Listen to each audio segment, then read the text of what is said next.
Justin FREAKIN, the formidable voice of culture.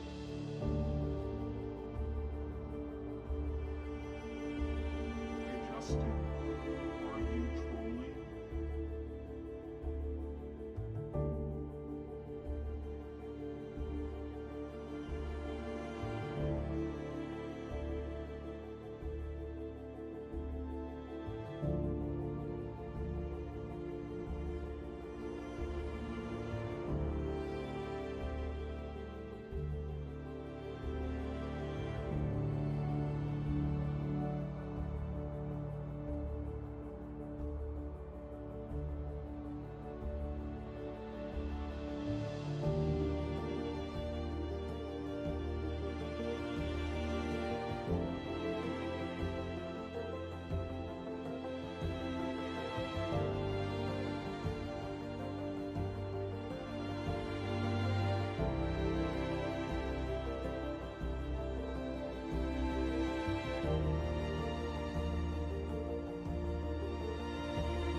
This is the Troll Patrol, live with Justin FREAKIN. Welcome to the Troll Patrol Live. It's a freaking Thanksgiving Eve. Welcome. Programming note, this will be our last regular show of the week. I will be back on Sunday night. But we're going to do one more stream before I leave on a little mini vacay, and that will be our test run of our newest stream. It's going to be Wednesday mornings, 7 a.m. We're going to be doing Prime Minister's questions. So in less than 12 hours, we're going to be back on. We're We're going to be doing Prime Minister's questions from the UK. After Prime Minister's questions concludes, we're going to go over to C-SPAN, where we're going to take phone calls. So I think this may actually turn out to be my best content. These will be my most successful streams.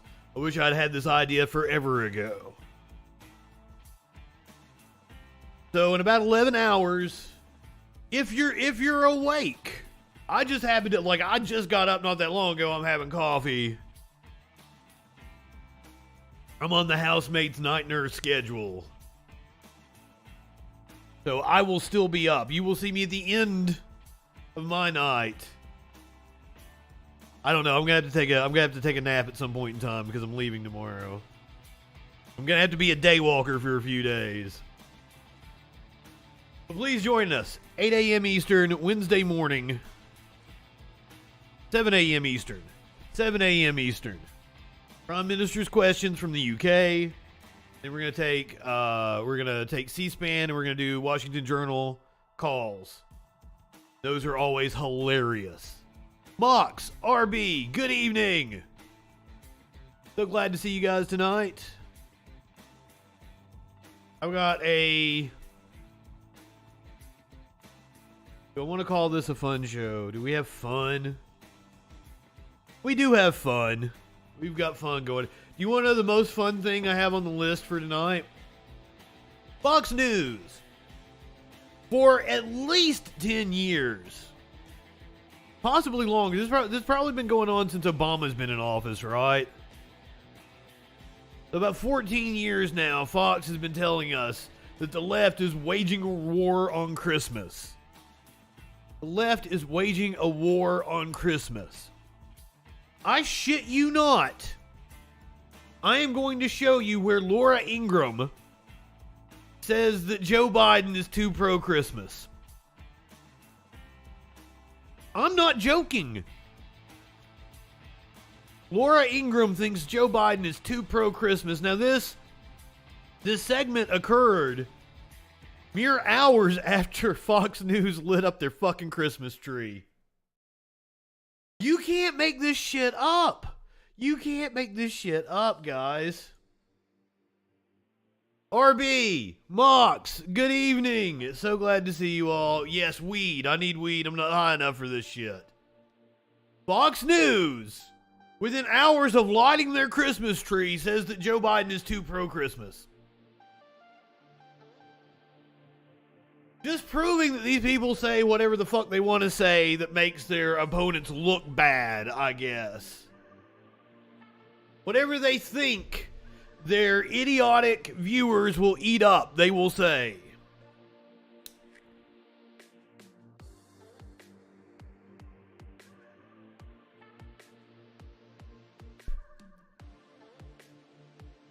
We might get around to...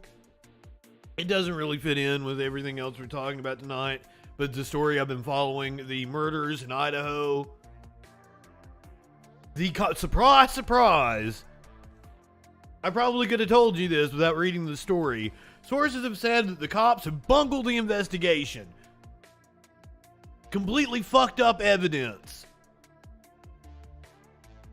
Who would have thunk it, right? We might not get around to that one, though.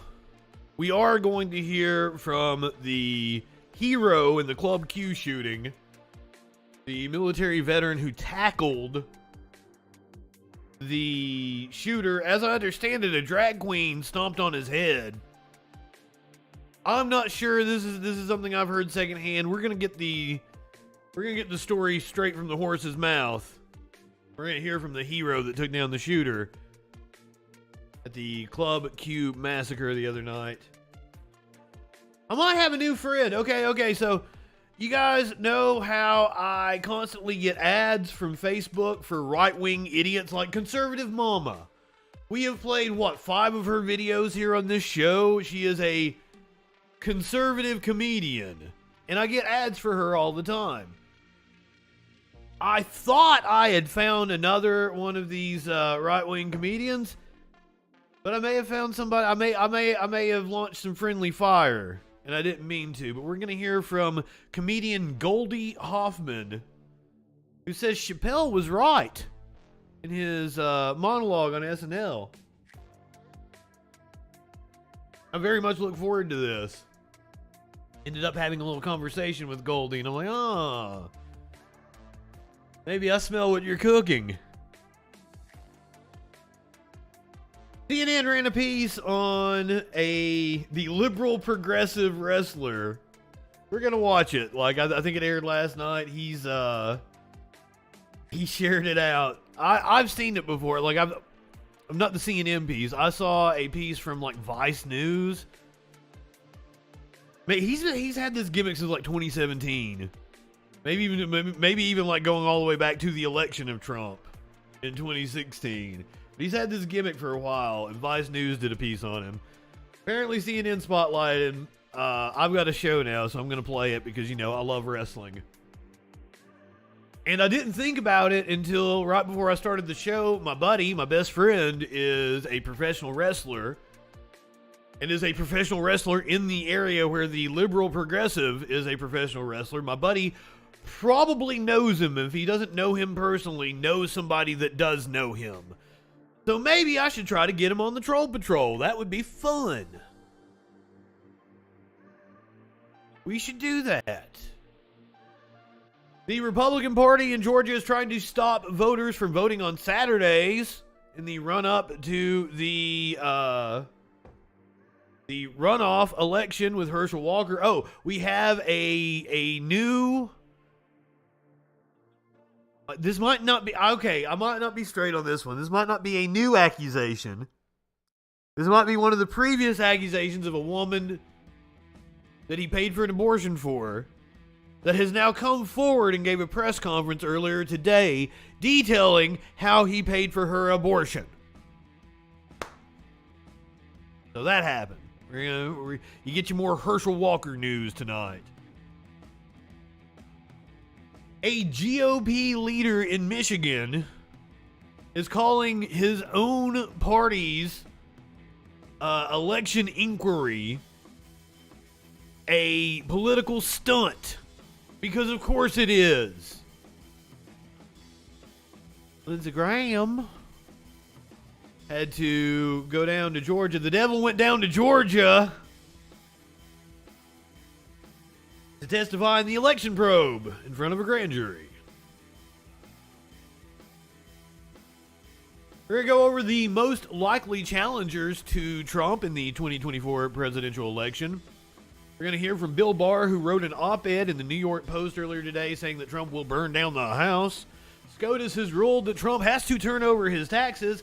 We're going to watch a batshit crazy video that Trump shared to Truth Social, where he apparently clipped several movies and then showed himself as the hero in the movies. We're going to hear from Dr. Fauci, who gave his last COVID briefing today. And also, we didn't get around to it the last 2 days. I've teased it. Talking about COVID cases. There's weird shit going on, right? So China is seeing a huge surge in COVID cases. California is seeing a surge in COVID cases. I made the comment last night that Michigan was seeing cases go down. I was correct on that. But here, feeding into more of the weird shit, cases in Michigan are indeed going down. Deaths are going up. Weird shit happening. The White House planning to extend the pause on student loan forgiveness, the pause on student loan repayment because of the legal challenge to student loan forgiveness. And stocks, oil prices both fell. We're going to get into that. All that and more tonight on the Troll Patrol live. What up? How you guys doing tonight? Fox News, indeed. Desperate assholes. Warlord. Mox. Yes, we watched the video of them torching the tree. We totally covered that here on this show. Of course we did. It's been a wild year here on the Troll Patrol, and it's been a year of extreme growth. I think 5,000% I'm up on YouTube. Thank you guys. British Harvest Festival is tomorrow. So, not doing Prime Minister's questions then? Was I wrong to plug Prime Minister's questions for tomorrow? Because you guys are actually doing a Thanksgiving? A joke, I know. Somebody on YouTube commented, we celebrate Thanksgiving in Canada. Canadians are Americans. Canadians are Americans. You live in America. Thanksgiving is a holiday about genocide, but nominally is about celebrating the colonization. Oh my god. There was a map. Somebody shared this on Twitter, and it was like places that speak French, but it didn't have anything labeled, right? So Canada had a color code for like how much French they speak or whatever. And somebody commented, I didn't know the northern United States spoke French. What?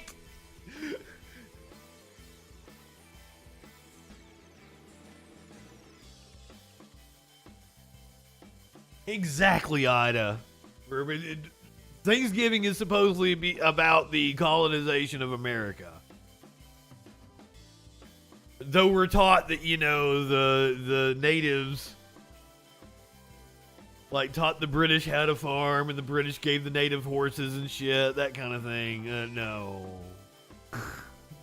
That's not really how it happened. I am not high enough for this shit.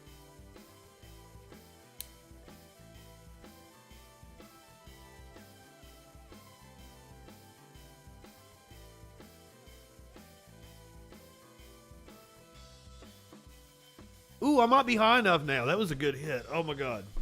That put me on another level. Hold on, I owe you guys a meme. Don't have one up yet. I am such a meme dealer that you know I've got one. I just gotta go find one. No, we already saw that one. Oh no, I sent this one to Curiouser, and I don't think she got a kick out of it. Cat in the window, I'm angry. Good boy Puppy says, it's okay to be angry. It's good to feel a range of emotions.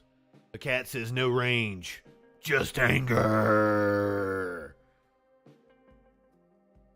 Santo, thank you for being a freaking follower. Is eating pork in Minecraft haram? I have no fucking clue. What's haram? That's the Muslim one, or is that the Jewish one? I am neither Muslim or Jewish. I subscribe to none of those Abrahamic religions, so fuck if I know. Kosher is Jewish. Haram is Islam. See, I'm not a dumb American. Though in a lot of ways, I'm a dumb American. I encourage you to eat whatever animal you want to eat. Fuck anybody you want to fuck as long as it's consensual.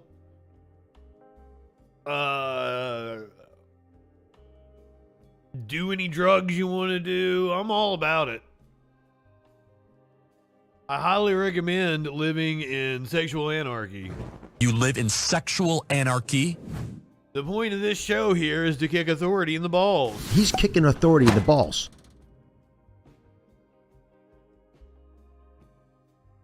I'm on one tonight. cannibalism is legal in 48 states. Is that true, Cralio? Also, good evening, my friend. So nice to see you. Always a pleasure to have all of you here. Oh, the meme, just in case you didn't see the meme. No range of emotions, just anger. And boy, am I I'm having it out with my cats today. I think Curiouser is having it out with her cats. We're all a little fed up with the cats being just cats. They're just acting like cats is all it is. My cats were all in here with me, and yet I couldn't get all three of them to lay down. One kept going to the door and meowing and scratching to get out. And it was like a rotation. I'd get two of them to lay down. One would go to the door, and it's like, no, motherfucker, come over here and lay down. Everybody come lay down with me. Because it gives the other kitties a break. Because apparently, there's 7 kitties here. So it helps to corral some of them together. They're not, and also they fight with the cat that's outside, the cats that are outside. Through the window and shit.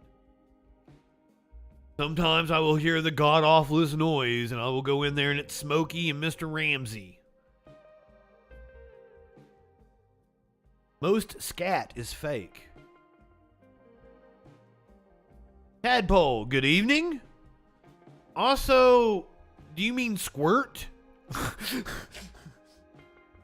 And also, don't you mean squirt is... I'm so confused. No, what? And I'm not into scat. I'm not into pain, I'm not into scat, not into blood.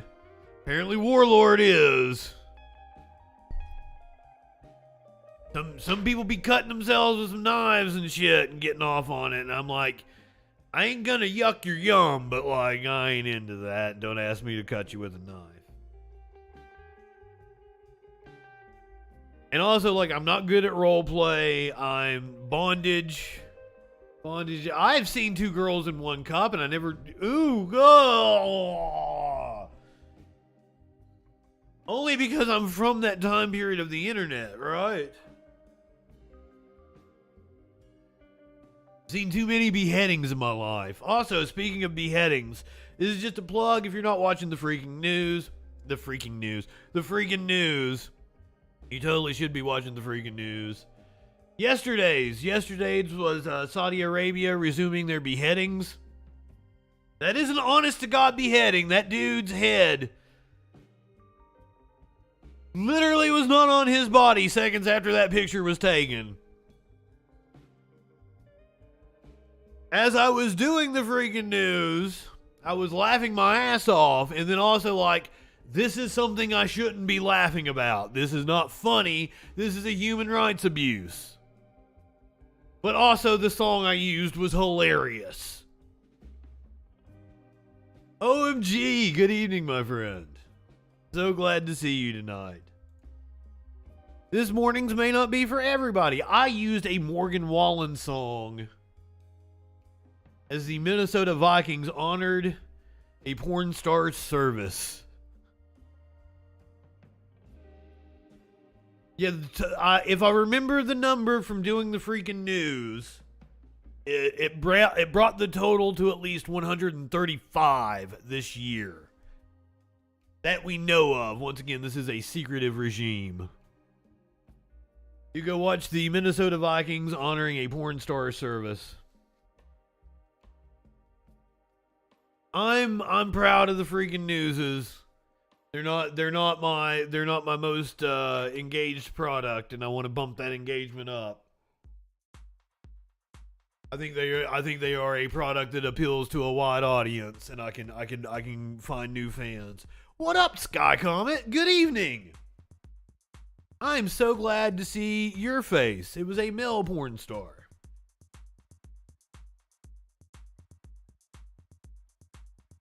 Johnny Sins.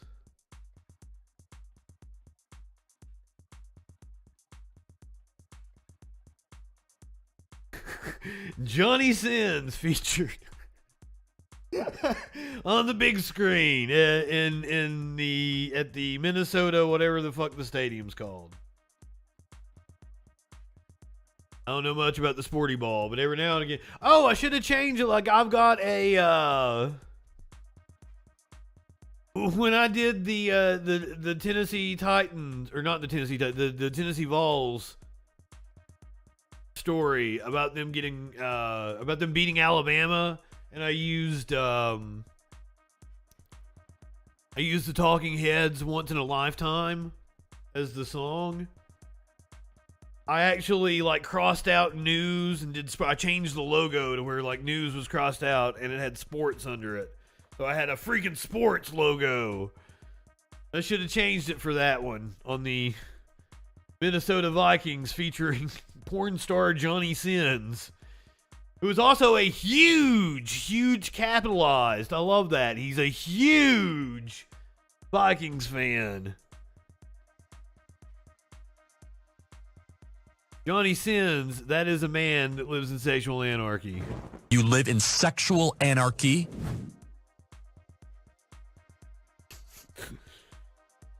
See, once again, I just peed right before the show started, but I've got to pee really bad already at 22 minutes into this show. So that's why I said the thing about the prostate exam. I'm almost 40. That is a symptom of a malfunctioning prostate. However, I've also drank like 4 fucking cups of coffee. So it's hard telling, like, is there something wrong with my prostate? Or is it just normal because I drank fucking 4 cups of coffee? And I've probably already drank like half this glass of tea. I have a spare bottle of water for when I run out of all other beverages.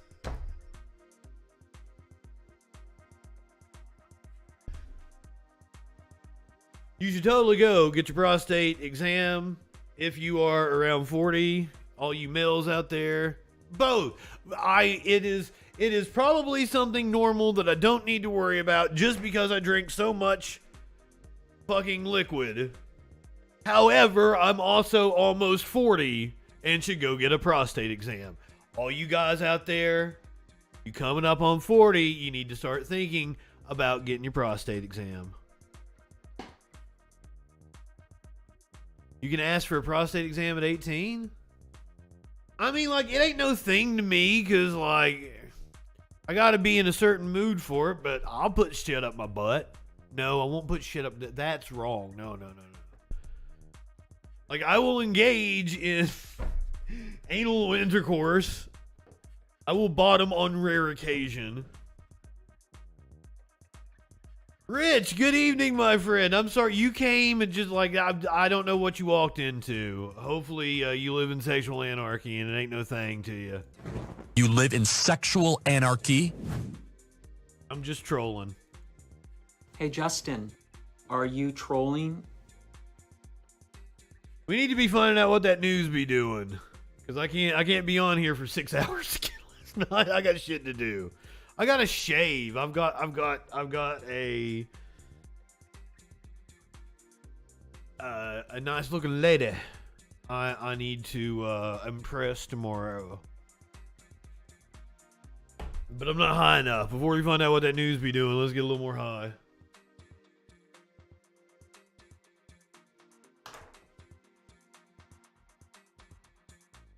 Found out that my housemate really doesn't like Kesha earlier. I thought like Green Day was like the next thing that played. I was like, are you bitching about Green Day? And she's like, no, that's all before it. It was awful. I was like, okay, noted. You don't like Kesha. I used Kesha the other day on a freaking news. The one about the U.S. warning TikTok could be weaponized. And my God, I probably spent an hour on the photoshopping of that thumbnail and ended up like having to ditch it just because I couldn't make it work. So this is the one that I ended up going with. I had this dude, I had to go make his shirt red. Because it was blue or something. I had to go completely change it.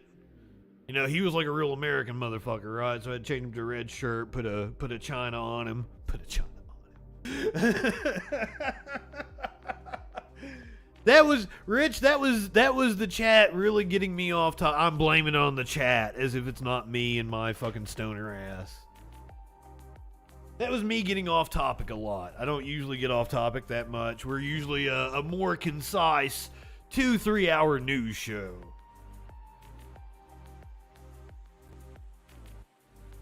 One of these days we'll have to, if we grow at the rate we've been growing, we'll have to change things into where there's like specifically a news section where I don't pay attention to comments and shit, and then a section where it's interactive and I'm fucking around and we're taking calls and shit. I am glad to know that your prostate is good, RB. Rich, if you are getting close to the age of 40, I don't know if you are or not, but if you are around that age, you need to start thinking about a prostate exam. PSA.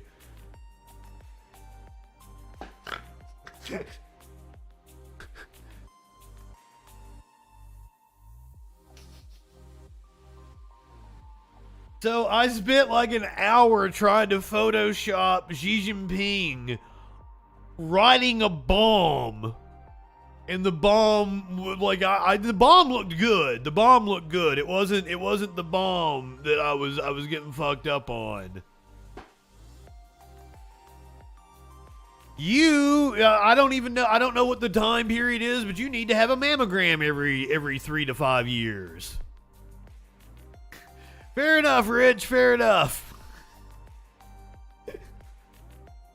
So early detection is the best course of action.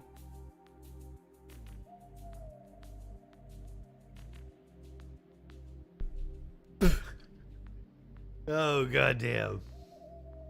Just say, I want to make sure everybody is safe and healthy. We pointed out you need to be getting tested for your STDs regularly. You need to be on PrEP if you're sexually promiscuous girl. Also, I sing way too much. Stop letting me do that. But I was trying to Photoshop Xi Jinping riding a bomb, and like the TikTok logo was going to be on the bomb. I mean, we are in a state of social decay, it would seem. So a lot of people making their plans for the wasteland, and I think yours is as good as any, Rich. But now also I like to put things in perspective. Like every society in the history of the world has thought the end was coming within their lifetimes. That is a dominant theme throughout history.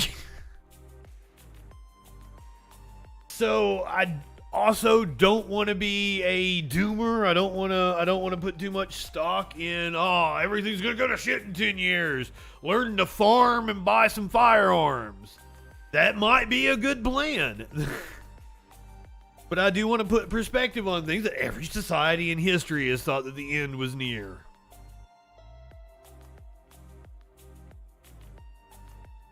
Just because you don't have a prostate doesn't mean butt stuff doesn't feel good either.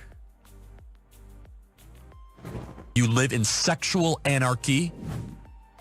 Yeah, but I tried to make Xi Jinping ride a bomb, and I just couldn't make it happen, right? I couldn't. There was no full body picture I could find of Xi Jinping where I could fucking put him on the bomb. So then I'm stuck with, lower bodies I could find that were already on a bomb, and I couldn't make his waist look right and shit. And I had to it was all, everybody that was riding a bomb had camouflage on, so I had to make it try to I had a torso shot of Xi Jinping that had his communist looking outfit on. So I was trying to make the pants look like the communist outfit, and I'm spending way too much time on a video that may get fucking 5 views. That's not true. Like I think it got like 200 or 300 views across everything, TikTok, YouTube, and shit. It isn't really that good. Not really anything to brag about, but at least it did get views. I'm proud of having stimulating content here on this show. And then I put this clip up on my YouTube earlier today about asking a furry incel if he masturbates. We do serious news here on this show. We cover a range of probing topics. But don't think I don't put fucking clickbait up on the YouTube, the BitChute, the Odyssey about asking a furry incel if he masturbates. And this is good content because this is what they call evergreen, right? I do a lot of news content. If you see it in a week, it's old shit. Why would you watch my fucking video, right? Because there's already new information about the story. This is evergreen content. Of course, I mean like Sam Pickens from one of my favorite movies. I've called it my favorite movie on this stream, and I think I've also called other movies my favorite movie.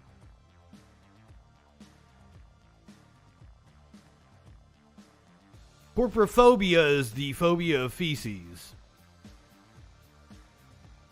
Phobia of feces. Well, I mean, like, I can't say that I have a phobia of feces, but like also like I don't want to touch it. I don't want to get near it. I don't want to smell it. I love this picture. Oh shit. We do stimulating content here on this show.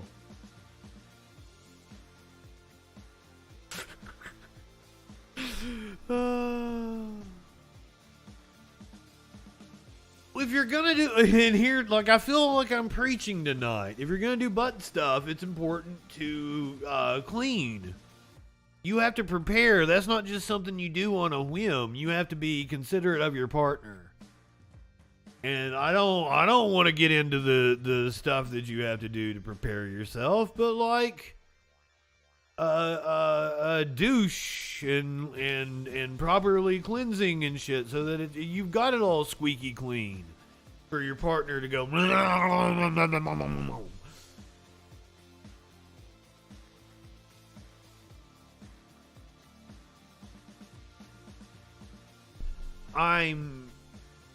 I'm sorry. I apologize to all of them. And here I am. This is going to be on my this great content I shot for Christmas. This is going to be on my reel that I send to TYT. Hey guys, I know you want me as an on-screen personality.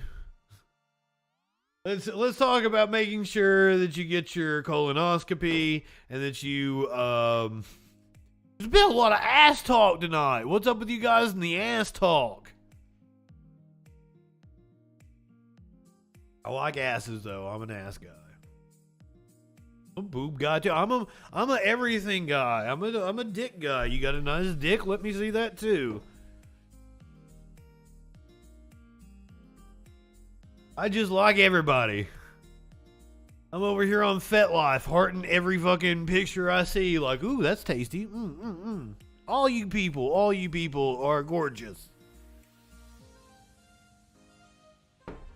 And thank you. There are so many people that just like, they're exhibitionists and they want to show you their butthole.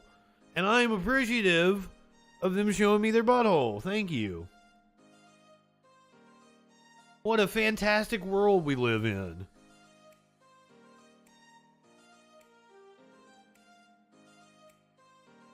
You guys tune in for news. I am a serious newsman. I want to be taken seriously. I would like to have, if this show continues here and is successful independently, cool. But if I can sell my product and get syndicated, cool. If I go to XM, cool. I mean, all of those situations have to be like the right situation. If I could go to Vice, Showtime. DeSeuss and Marrow. They aren't there anymore. That's exactly what the Friday Night Freak Show is. You need the Friday Night Freak Show on Showtime in place of DeSeuss and Marrow.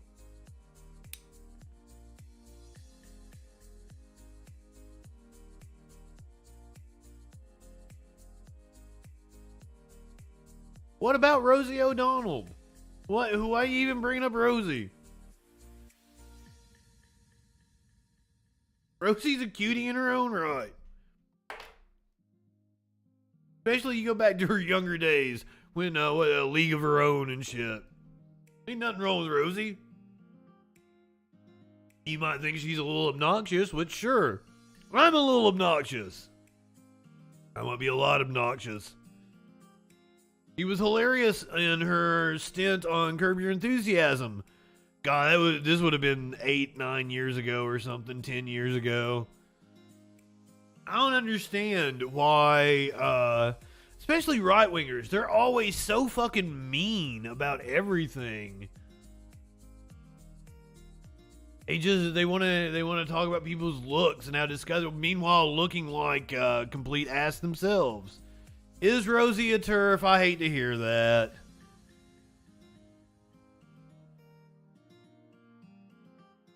There's a problem in different. It was a bad joke, bud. Like fucking, I don't. It was just a joke. Okay, cool. Yeah. Is that the reason why you brought up Rosie? Because Trump hates her? Like, I don't understand it. Like that person that brought up Robert Byrd the other day just out of nowhere. Why does that happen? What's with these references?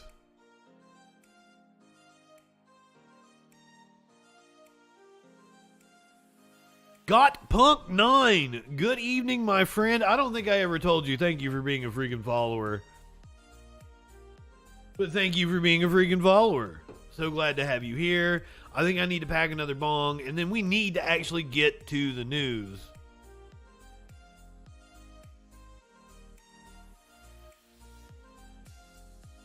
I don't understand. Like, no, I don't understand I don't understand why the joke was funny. And I'm a comedian. If you have to explain the joke to me, you probably made a bad joke, you know? I usually get how the structure works.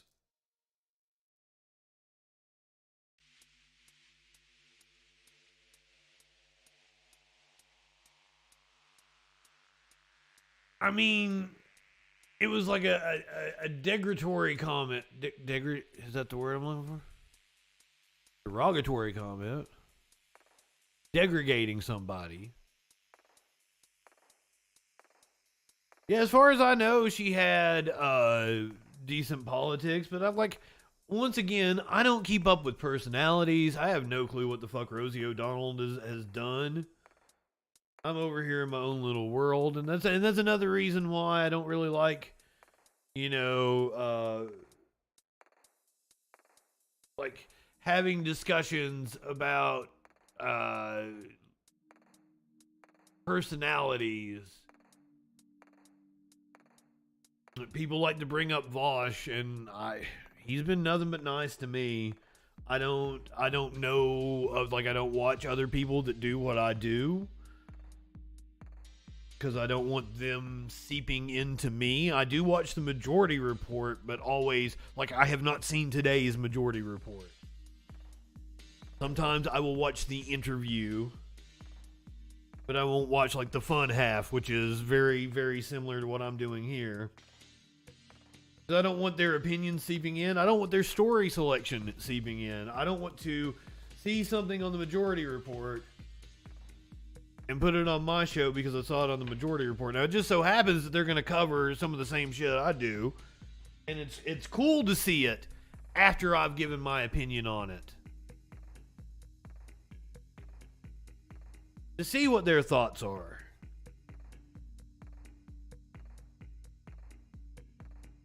Other than that, I don't even... You know, I watch other streamers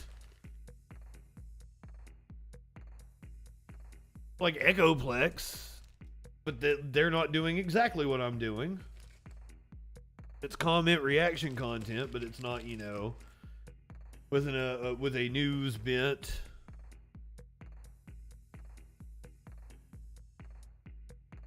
Yeah, I'm running people off because I'm just blah, blah, blah, blah, blah, blah, blah. We need to find out what that news be doing.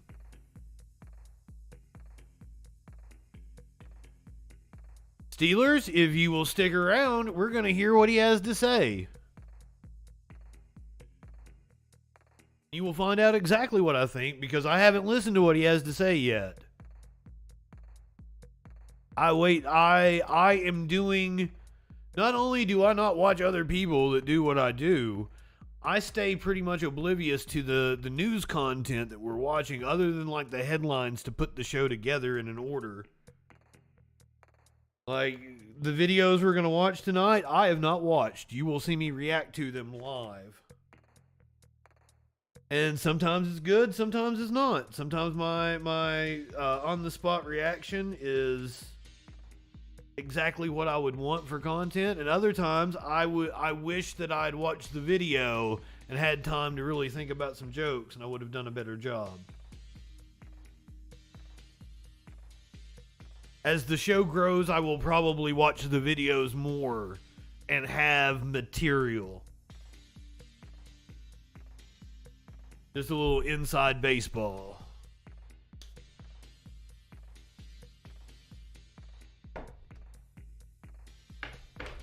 But I like watching, what?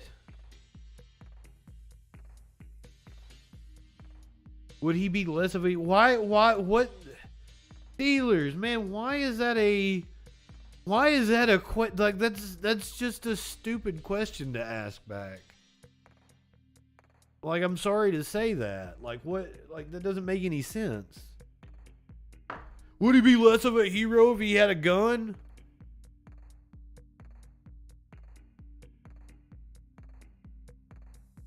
What does that have to do with anything? The point that he didn't have a gun, and which is wild that we have watched how many videos just in the last couple weeks of people unarmed taking down shooters.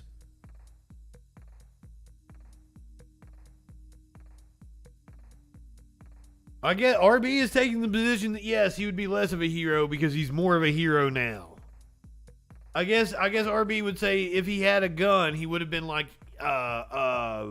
neutral hero status. But because he didn't have a gun, he is far more of a hero.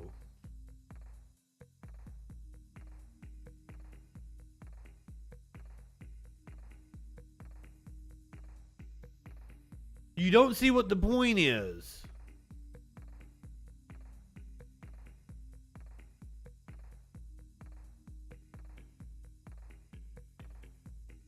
I never said there was no such thing as a good guy with a gun. I said the good guy with a gun argument is a myth.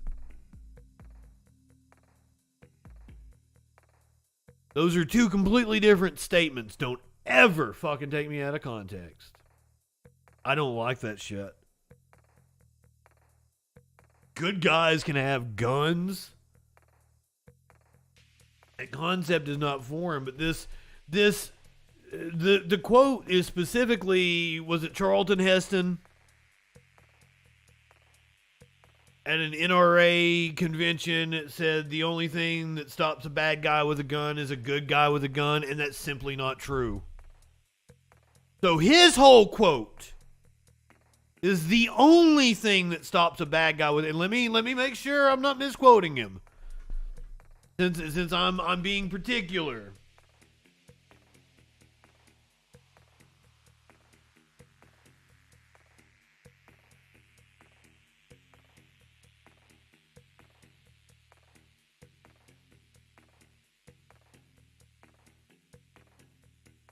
Only thing that stops a bad guy with a gun is a good guy with a gun. That statement is false. No, Steele, you can't tell me to go back and watch my video. I never fucking said it, you idiot.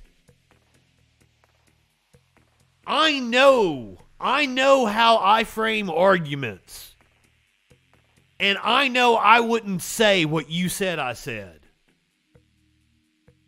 I know I did say what I said I said. So this quote, only thing that stops a bad guy with a gun is a good guy with a gun, is false. 100% false. That is what I was talking about. And it is a quote from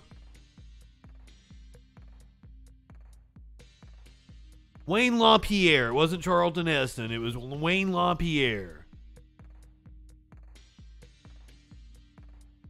What's more likely, that I know what I said or that you know what I said?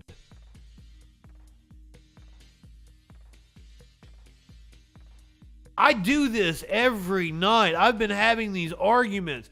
Used to do this in philosophy class in college. I know how I frame arguments. I know how I speak.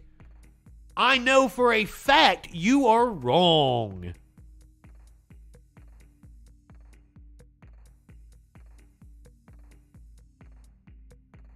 Don't ever misquote me. Yes, go back and find me saying that. You won't. And then I explain to you what I was specifically referring to, which is this quote, the only thing that stops a bad guy with a gun is a good guy with a gun. That is false. That's what I said. I didn't say good guys don't have guns or some shit, whatever you accuse me of saying. No, I said this quote specifically is false. The good guy with a gun myth is what I would have said. That is false. And it is. It is. Because clearly we have an example. You're getting ready to hear from him later on in the show. A good guy who didn't have a gun and stopped a bad guy with a gun.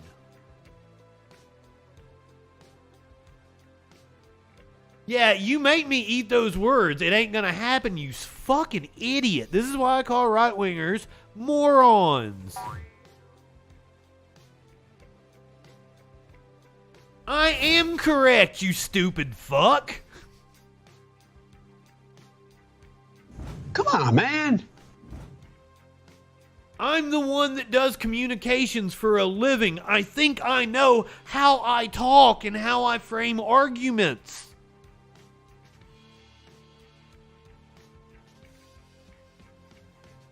I think you're fucking stupid. Sorry, bro. Alright, I'm going to bullshit for a few more minutes. And then we're going to come back and we're going to do the news. I'm going to give another rundown. Let's find out what we're actually going to do the news. I promise. We're going to find out what that news be doing. And boy, do I have a doozy of a lineup here. We're going to look at the Republicans who could challenge Kevin McCarthy for the House leadership role, the House speakership. We're going to look at the possible 2024 Republican candidates challenging Trump for the presidential nomination. We're going to see a weird video that Donald Trump shared out on Truth Social, where he has interspersed his image inside of movies. It's going to be funny, I'm sure. Lindsey Graham has been ordered to testify, Lindsey Graham did testify in Georgia today. Florida is wanting to make it easier for Ron DeSantis to run for president and not have to step down as governor. The GOP is trying to stop Saturday voting in Georgia in the run-up to the runoff election. We're going to hear from the hero at Club Q who took down the gunman, as well as hear some of Fox's fucking violent rhetoric that they went right back to. CNN ran a piece on the liberal progressive wrestler making the rounds on the indie scene. We're going to check that out. Plus, the channel that says there is a war on Christmas, that for well over a decade has been complaining about a war on Christmas. Right after they lit their Christmas tree, just mere hours after lighting their own Christmas tree on their own network, Laura Ingraham accuses Joe Biden of being too pro-Christmas.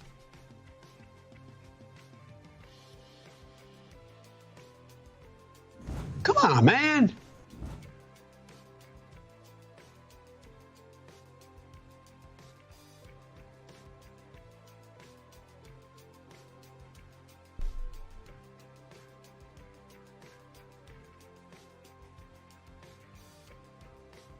The 40-minute clip of you yelling at me you posted the day after the one that was posted today? At 10:45, you think I say there is no good guy with a gun. Now, I clarified and told you exactly what I was talking about. And you still are on this. Let's see exactly what I did say. He brought us a timestamp. It was 2 days ago. At 10:45.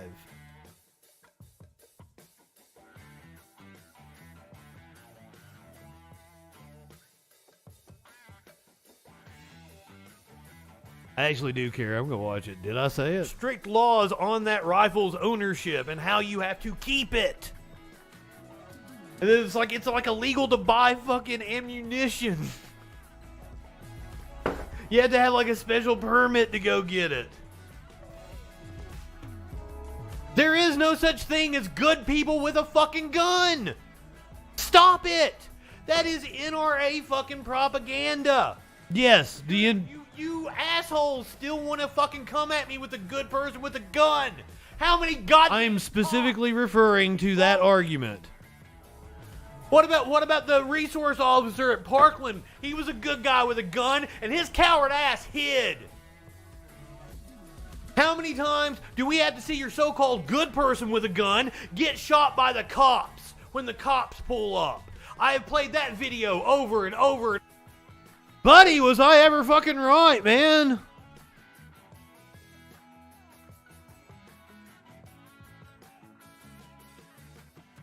There's the article.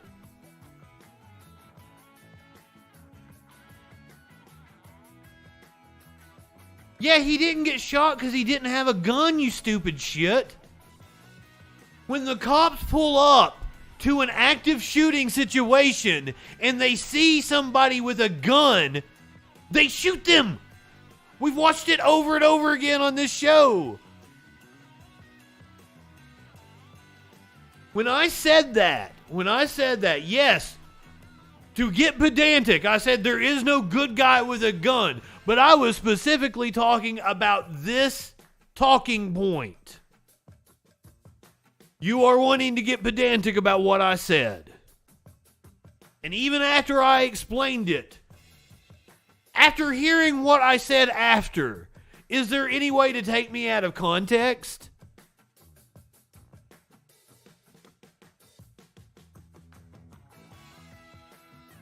Yeah, when there's an actual shooter, they hide.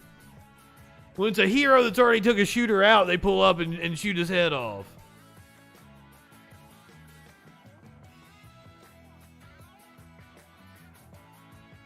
He had a gun beating the guy in the face. He beat him in the face with his own gun, dude! He took the shooter's gun! Are you an idiot? Seriously. Steelers, are you 12 or are you fucking stupid? Which is it? Also, Ida, I don't know if I told you good evening. Ninetales, good evening. I love you guys so much. This is why arguing with right-wingers is just fucking exhausting. You guys are idiots. Or you're dishonest. The charitable reading is that you're an idiot. Oh my God.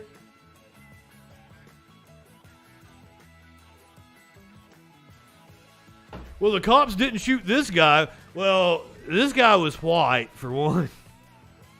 That makes a difference.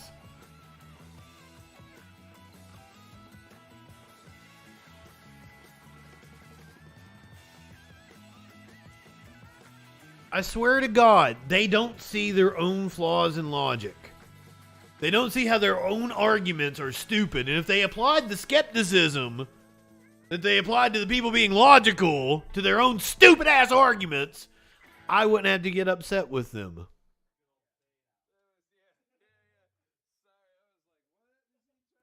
I'm just saying. But that's a really good clip, and it didn't get enough attention on YouTube, so everybody should go back and watch me rant about guns. Totally go back and watch me rant about guns. I don't think I have a funny... Yeah, there was no funny thumbnail. There ain't no laughing matter. It's me fucking going the fuck off on idiots in the chat that want to make idiotic arguments.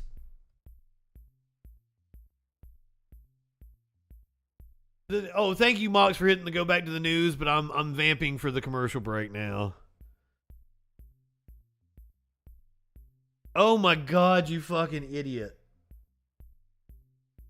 When you say good guy with a gun, I am taking you to mean this argument from the NRA. Can good people hold guns? Yes. Idiot. You are stupid. Holy shit.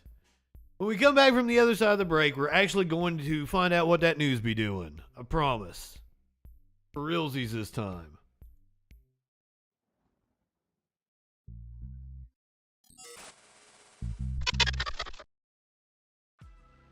Hi, I'm Justin FREAKIN.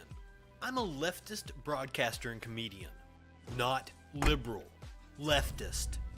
And despite what you may have heard from right-wing propaganda, George Soros isn't handing out Soros bucks and funding people like me. There are no Koch brothers, Mercers, or any number of right-wing think tanks funding content on the left side of the spectrum the way they fund people like Ben Shapiro, Dave Rubin, and Dennis Prager.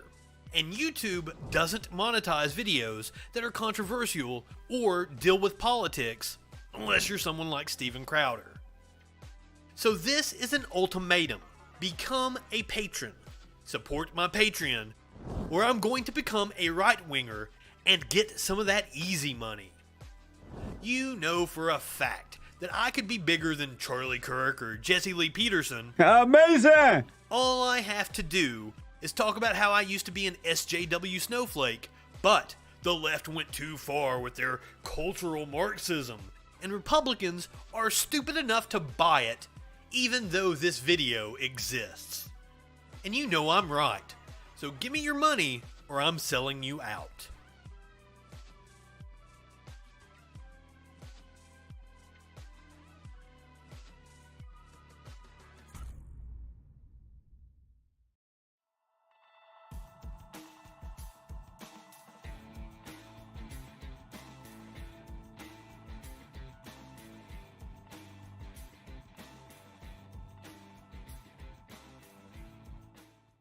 We live in turbulent times. The media is full of deception, conspiracy theories, and fake news. Now, more than ever, it is important to ensure you're getting information from a source that's freaking reliable. I'm Justin Mullins, and this is the Freakin' News. Get a breaking or interesting story with a humorous twist in about a minute weekdays, 8 a.m. Eastern on YouTube, BitChute, Odyssey, and more.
All right, I'm going to put a lid on this conversation once and for all. These statistics bore it out. Owning a gun makes you less safe. You say, what are you going to use to protect yourself? And I say, protect yourself from what? What do you need to protect yourself from? You are more likely to use a gun on yourself, to accidental discharge, shoot someone you love, or have the gun used against you in the course of a robbery. The statistics bore this out. Having a gun makes you less safe. Not only that, there have been studies that show guns make people bigger assholes. When you have a gun in your car, you're like 30% more likely to drive erratically.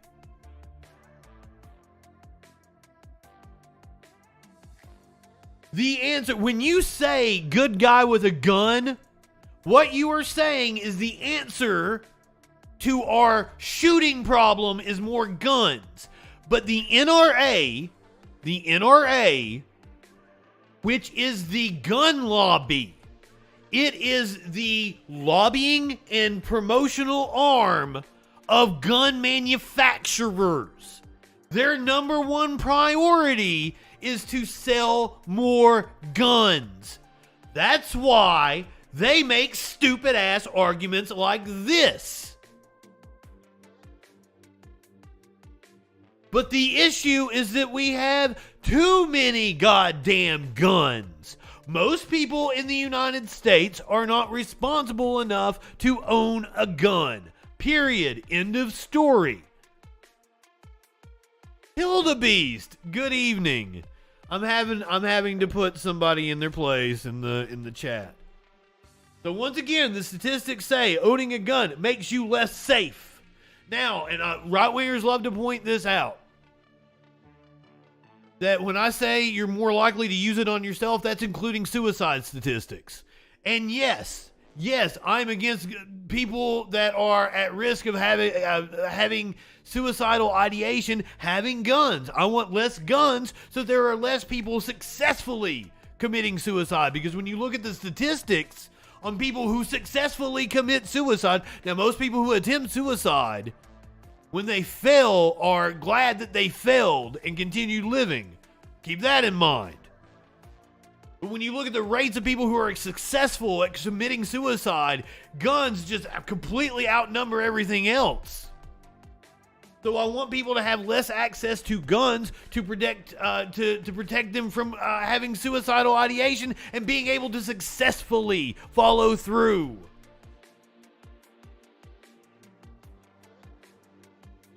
The fuck? I will just accept the rape then. What the fuck does that mean? Like, you're saying you're in danger to be raped, but I'm telling you the gun makes you less safe.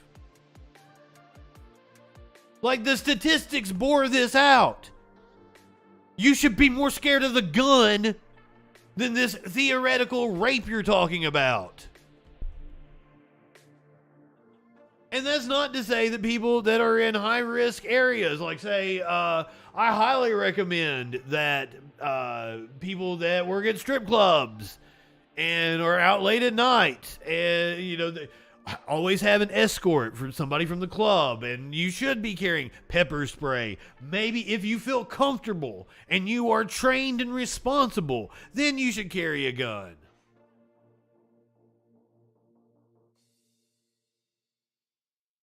Taser. Motherfucker. That's the dumbest goddamn... None of my guns will shoot or rape me. Never have. And this is why... Man, why do you guys come in here and just say the most tired right-wing tropes? Like, I'm done having this argument with idiots. Then carry a fucking gun, dude. If you're responsible and you have the training, I've got no fucking problem. So what's your fucking issue? I don't know why my screen went black like that. But I don't understand what you're arguing. But like, you're coming in here like, oh, only good guy with a gun stops a bad guy with a gun. Like, look, I'm dissecting NRA propaganda here and telling you why it's wrong. And just every time you move the goalpost to some other fucking absurd thing.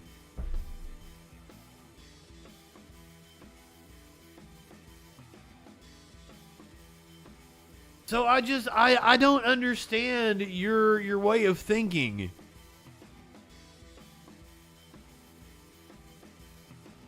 I don't even know what else usually stops the guy suicide. What?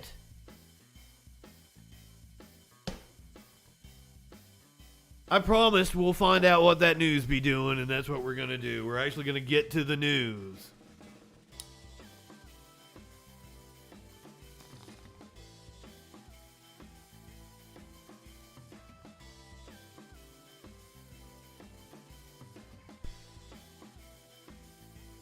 It's not just Ari. Good evening. So glad to see you. But it's not just Uvalde. We've had example after example after example. But I also don't like anecdotes. It's just like, it's really simple. The more guns there are in a society, the more gun violence you're gonna have. I think there should be less guns. I think there should be far more restrictions on guns. I think it should be harder to get guns. Most reasonable people agree with me. And then there are two types of people that don't agree with me. There are the malicious people, like the NRA, who want to sell more guns. And then there are the really stupid people who believe the NRA propaganda and always have a position that is like, oh, more guns are the answer. No, they're not. They're not. And I have pointed out that there are outliers. There are countries like Sweden that they fall outside of the data where they have a high gun ownership and a low rate of gun violence, but it is very restrictive. Their gun ownership is very restrictive.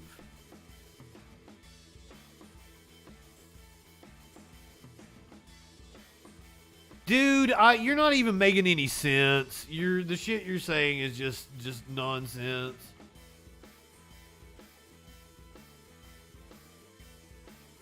Sky comment, I didn't catch all of that, but like I almost certainly agree with whatever you're saying. I know you well enough at this point to know I almost certainly agree with everything you're saying.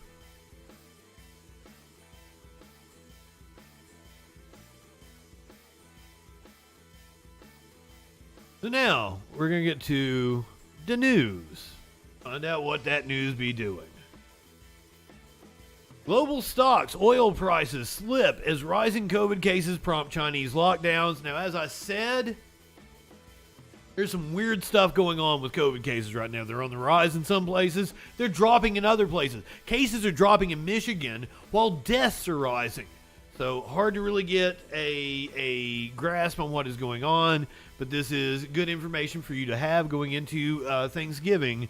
If you're here in America, as Dumb American learned the other day, not everybody celebrates the Thanksgiving. Doesn't mean you can't enjoy my turkey graphics. Global stocks and oil prices slipped on Monday as a spike in COVID-19 cases and newly recorded deaths in China prompted authorities in the world's second largest economy to reinstate lockdowns, triggering worries over the economy. Now, they have had some weird shit going on with their lockdowns. Now, it may have changed in the last couple of days since I checked on it, but there was some confusion as to who was actually locked down in Beijing. Beijing's most populous district urged residents to stay at home on Monday. See, they urged residents to stay at home. While at least one district in the Guangzhou was locked down for 5 days. It looked like zero COVID was moving in the right direction and everyone was excited.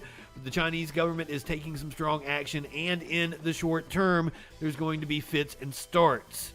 This is according to Thomas Hayes, chairman of Great Hill Capital. Why would we look to some chairman of Great Hill Capital? Oh, we're talking about stocks. I'm sorry.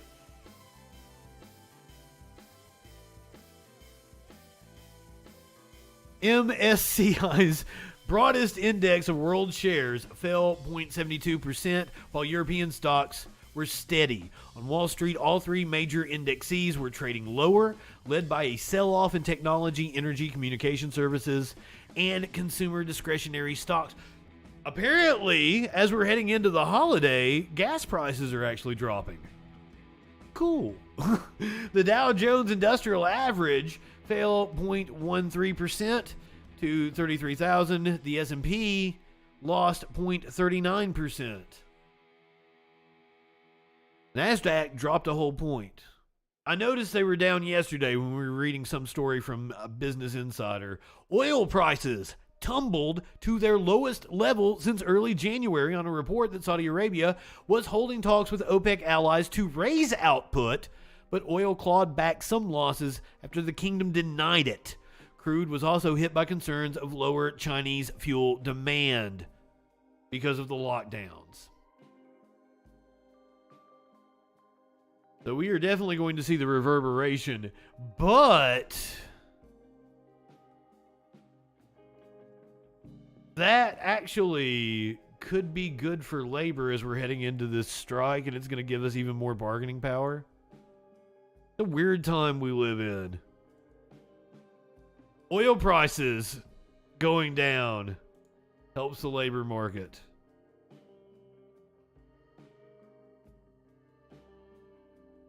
And helps ease inflation while they're still raising interest rates. I don't know. It's hard to predict what's going to happen, especially because I don't know shit about economics. But if I was to play you some dude on CNBC or Fox Business, they don't know shit about economics either. The state of Michigan experienced a large decline in COVID-19 cases while the number of deaths more than doubled in the past week, the Michigan Department of Health and Human Services said on Tuesday. The state added 8,933 cases of COVID over the past week, with 275 deaths according to the agency. That's an average of about 1,276 cases per day in the last 7 days. It's a 30% decline from the daily average a week prior, so it is dropping. But deaths from the virus more than doubled this last week. So they saw a spike, and I guess it's plateaued now. We should see deaths go down 2 or 3 weeks after. Now, see, this is weird to me that we found out last night that DM has the COVID. It will make the third time he's had it, and he doesn't see the importance of vaccination. You just can't get through to some people. And I just break down and call right-wingers morons. Mox, that is a good possibility that everywhere is underreporting cases. We're seeing a surge in influenza and RSV. And you've got to wonder if some of that is misdiagnosing COVID.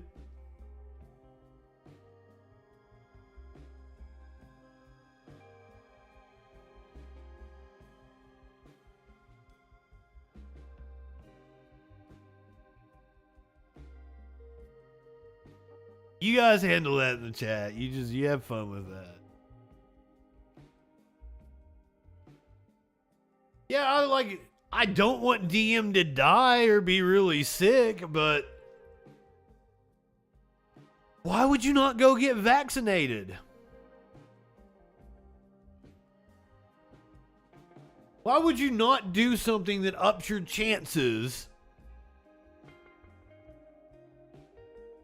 of not getting severely ill, of not being hospitalized? Why would you not do something? And it's like, their argument is, well, people that are vaccinated can still get it, but they're less likely to have a severe case. They're far less likely to be hospitalized, and they're far, far less likely to die. Just because it's not 100% doesn't mean it's not effective. You can understand these people play video games, I would assume, and you can understand having an accessory that boosts your fucking resistance to a certain attack. It doesn't block all of it, but it takes the brunt of the hit. Why is that such a hard concept? And to use the fact that, well, people still got polio after the vaccine was rolled out. Vaccinated people still got polio until we, got to a point of herd immunity. It's like right-wingers, like they said herd immunity a lot before the vaccines, but then didn't understand getting to herd immunity with the vaccines. Between the vaccines and natural immunity, we could have had this thing fucking licked.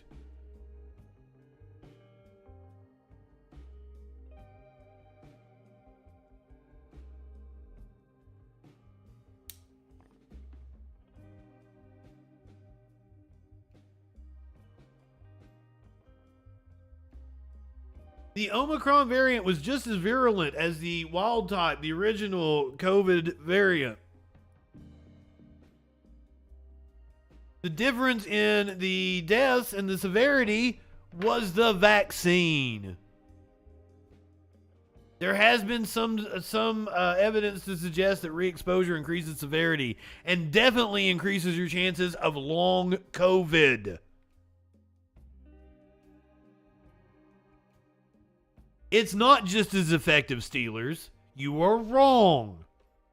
The vaccine is far, far more effective than natural immunity. Because natural immunity isn't as durable, and some people don't even develop antibodies.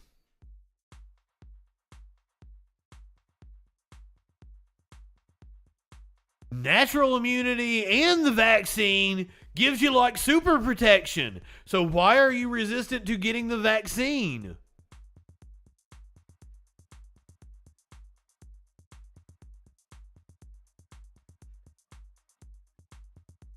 My God, dude, are you stupid? You think Trump went and worked on a fucking vaccine? Oh, we should thank Trump for the vaccine, not the fucking doctors that have been developing the technology since the fucking 80s. Yeah, if you die, then you're dead. Exactly. Jesus.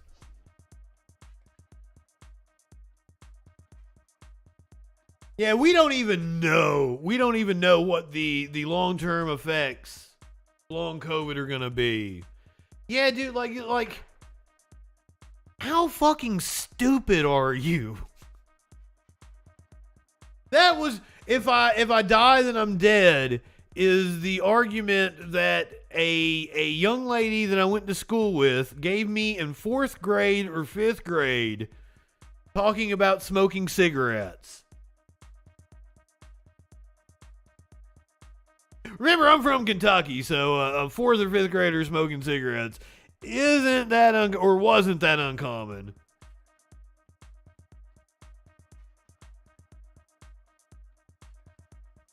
The vaccine has the beast mark. You live I in didn't mean that sexual one. anarchy. I didn't mean to hit that one, but enjoy it.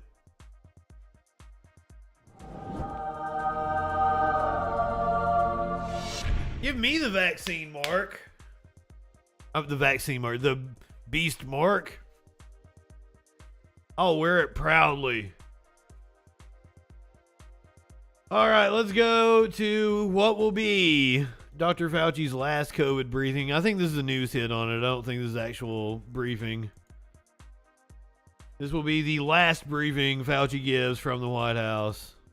Federal health officials announced a 6-week sprint to get as many Americans as possible vaccinated with the updated COVID-19 boosters before the end of the year. The best way to save lives this holiday season is to ensure that all Americans, particularly seniors, get their updated COVID vaccine and their flu vaccine. The push comes as the U.S. deals with high levels of influenza, as well as the respiratory illness RSV. The White House says 35 million Americans have received the updated shot so far, including 16 million seniors. The updated boosters contain a component that targets the Omicron BA4 and 5 variants. If in fact you are vaccinated and boosted compared to an unvaccinated person, there's a 14 times lower risk of dying in the most recent BA.4/5 era. Tuesday's briefing marked Dr. Fauci's last time at the White House podium. Next month, he steps down as President Biden's chief medical advisor and the director of the National Institute of Allergy and Infectious Diseases. Our country is stronger and healthier because of his leadership. During his long career, the Brooklyn native advised 7 presidents, helping lead the federal response to many public health masks, including HIV. If you are going to be out in public, you're going to be those years in mixed company where you're around people. This is going into Thanksgiving. You're around people that have been traveling. You're going to have a large family gathering of people that have been exposed to a number of other people. You yourself have been exposed to a number of other people. You should definitely mask. Given it everything that I have, and I've never left anything on the field. But his leadership on COVID led to sharp criticism from many Republicans, and House GOP leaders have promised to investigate. The infectious disease expert says he will absolutely cooperate with congressional hearings, saying he has nothing to hide. Skyler Henry, CBS News, Washington. I think he should have stepped down when Biden took office. I think Biden should have done a fresh start. Not necessarily that Fauci did anything particularly wrong with his COVID response, but just the PR doesn't look good. The right-wingers have already tarnished him. They should have just done a fresh start. Dealers, the chances of myocarditis from getting COVID are much higher than the vaccine. And yes, there is some risk of myocarditis. It is very low, but it happens from the vaccine because the vaccine mimics the COVID. So your body is going to have a response as if you have the COVID. But your chances of getting myocarditis from the vaccine are much lower, and most cases of it are really minor and just need to be monitored by a doctor. People always say that as if it's some fucking gotcha. It's always right-wingers that are uninformed. Dealers, thank you for being here. Why don't you try listening to the show instead of trying to give your input? Because through the course of listening to the show, I'm probably going to debunk all of the bullshit that you believe. But we've done that already. That's old news. You right-wingers keep turning out tons of bullshit. We keep debunking it. We're gonna go across the pond. Fucking find out. If you shut up, I'll do the news. We're gonna go across the pond to the Tory who told MPs to shut up, being accused of failing to declare 17 properties. I want to highlight this story because in, about 10 hours, 10 and a half hours, we're going to do Prime Minister's questions. We're coming on at 7 a.m. tomorrow morning. It'll be my last stream before a Thanksgiving break. This is the last regular Troll Patrol show. We'll be back on Sunday night. We're doing Prime Minister's questions at 7 a.m. And then at 8 a.m. we're going to be doing C-SPAN Washington Journal call-in. And this is a test run to see if we make this a regular thing. So if any of you happen to be up at 7 a.m. and you want to watch some wild shit, Prime Minister's questions at 7 a.m. C-SPAN Washington Journal call in 8 a.m. It's gonna be fun. A Tory who told MPs to shut up was accused of failing to declare 17 properties. Wonder if this is going to come up tomorrow morning.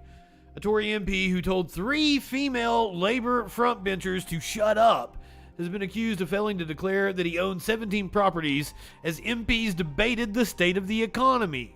Paul Howell, who represents Sedgefield, has 16 properties across Durham, Darlington, as well as an apartment in Spain, according to the MP's Register of Interests. The Commons Code of Conduct says MPs should draw attention to registered or unregistered interests on almost any occasion when someone else might consider them to influence what you say or do in Parliament.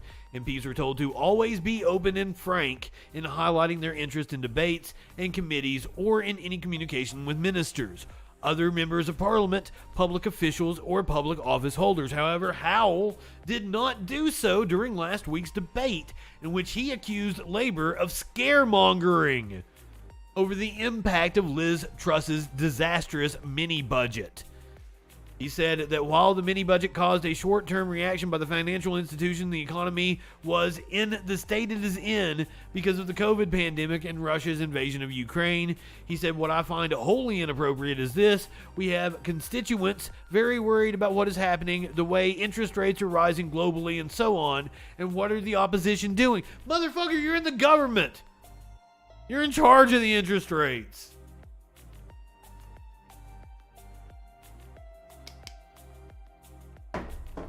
What the hell? I just wanted to touch on that, though. We'll be doing Prime Minister's questions tomorrow, 7 a.m. Moving back to U.S. politics. The White House is set to continue the pause on student loan repayment because of the holdup in the courts over the student loan forgiveness. I believe we're currently at the DOJ has appealed. Maybe the MSNBC piece we're getting ready to watch will catch us up on that. President Biden and the Biden administration will be extending the student loan payment pause a little bit longer, right? So that means that if you have student loans and you've had that sort of pause button pressed, it sounds like the Department of Education is just announcing that the repayment will not have to start up again until at least, I think the date is June, although we're going to check that with our reporter who's hopping in front of the camera. All of it, of course, against the backdrop of this student loan debt cancellation. Memoli is here with us. Mike Memoli, our White House correspondent. Memoli, what's up, Memoli? Correct my facts. I think it's June 30th, 2023. You don't have to pay your student loans back. And the memory remains. Date, correct? So, Hallie, here's what the situation is. This is all, of course, prompted by the legal Wait, that was the uncertainty. polite way of saying you really botched that. Let me lay it out. Please, I turn the floor over to you.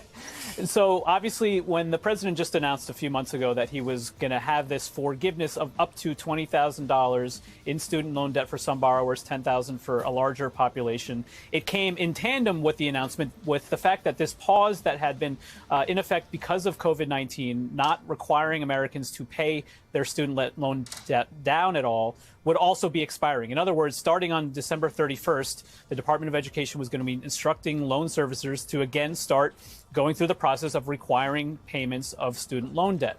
Well, now, because of the uncertainty, because of these legal challenges to the president's debt forgiveness plan, what the administration is saying is basically this. If the Supreme Court or any other legal resolution comes that allows the Department of Education to go ahead and implement this forgiveness plan in the next year, then they will then extend that pause until 60 days after that point.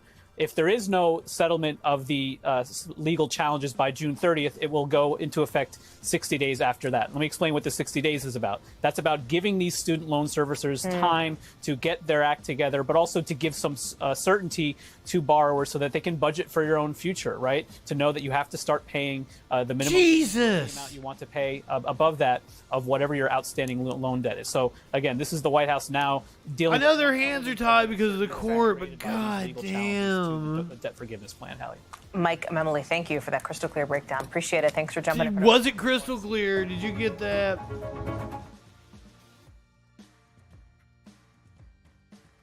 So it has been paused until June 30th, awaiting whatever legal challenge is resolved.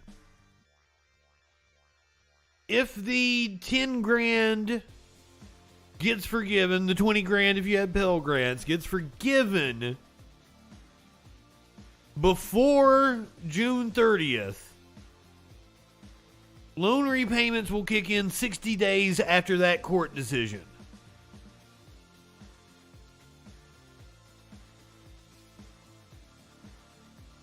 And I guess that's either way, no matter how the courts decide. Will kick in 60 days after whenever that decision is reached. Or if it goes to June 30th, it's going to be 60 days after June 30th.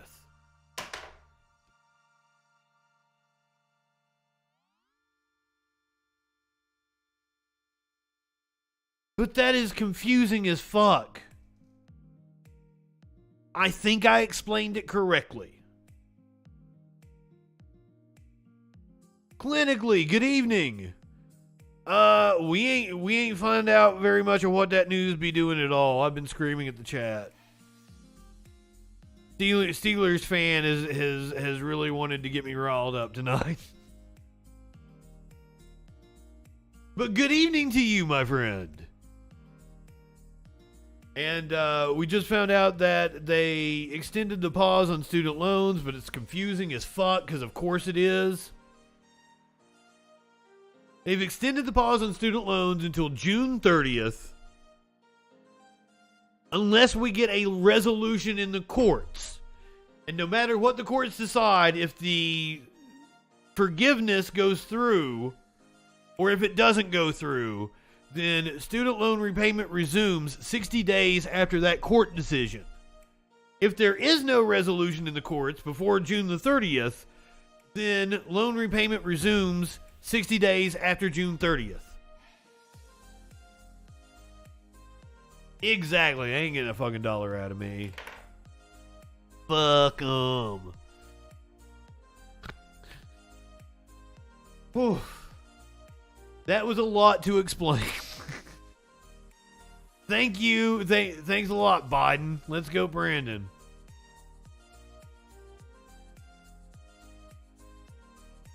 All right, let's get down to the nitty-gritty of the electoral politics. Here are all the Republicans opposing McCarthy's bid for House Speaker and what it means for the next Congress. Representative Ralph Norman said he will not vote for Representative Kevin McCarthy as Speaker of the House, making him at least the fifth member to indicate opposition to McCarthy's speakership bid.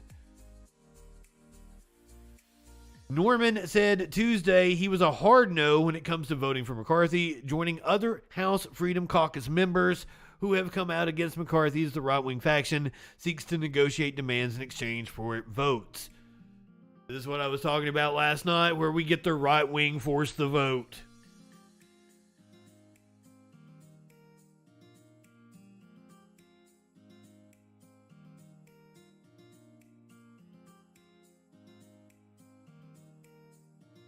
Steelers. What? Come on, man.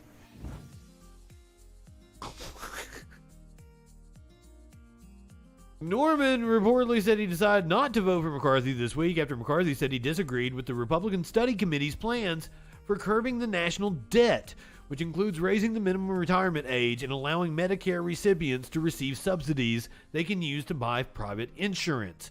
Norman joins Republican Rep. Andy Biggs, who is running against McCarthy for the speakership, and Representative Matt Gaetz in pledging to vote against McCarthy, while Republicans Matt Rosendale and Bob Good have publicly doubted McCarthy's ability to lead the Republican conference.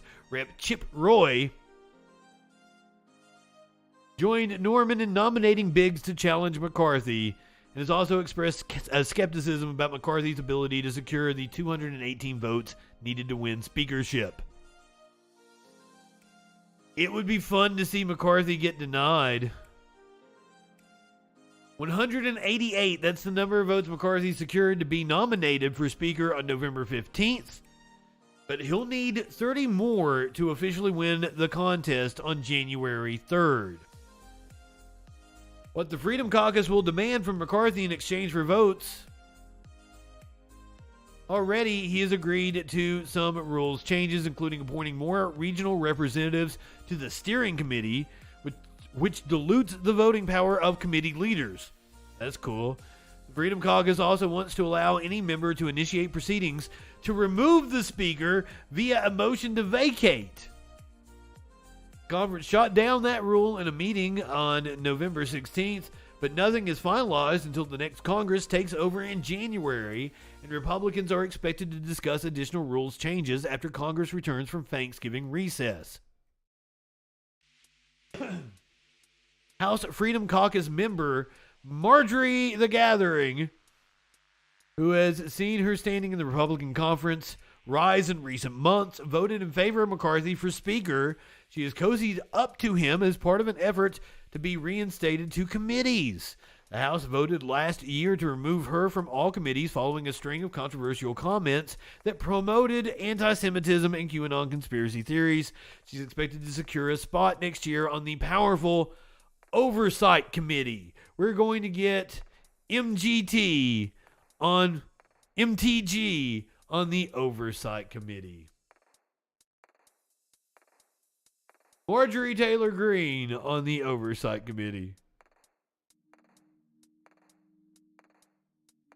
I'm going to hit you with a content warning with this one. It should be funny.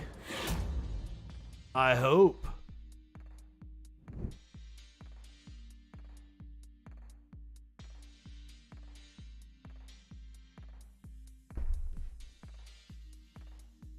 Who's forcing you to get a booster, you dumb shit? Seatbelts are racist. Cool. I'm down with it. Maybe Truth Social might not work on the browser I'm on. We might have to go to a different browser here. I pulled it up earlier.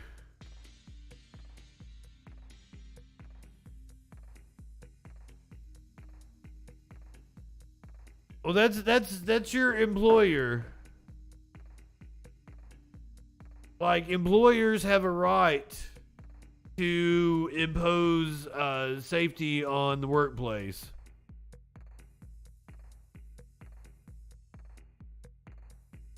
They can work somewhere else if they don't like that. It's the way it works in a capitalist society.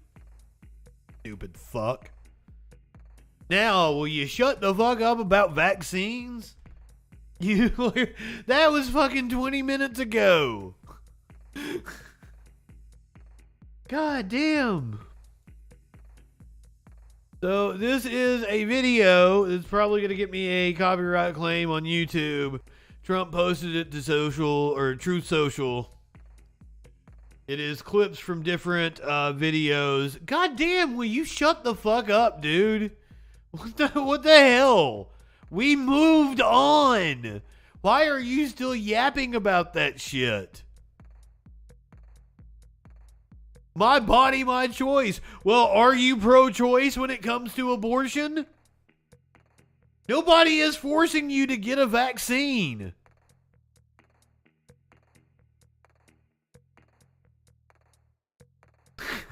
And they love to think that me yelling at him is getting bothered and triggered.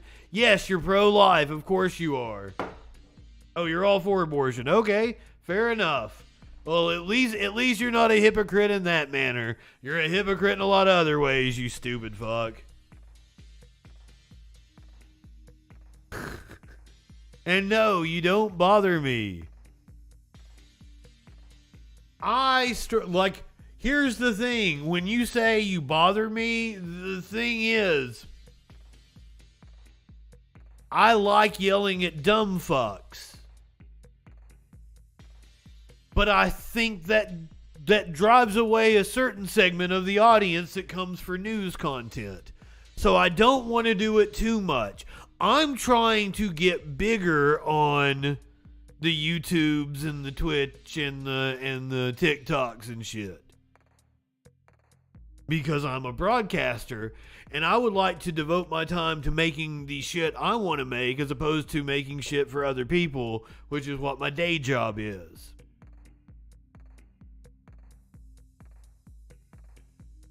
I would rather yell at you the whole time.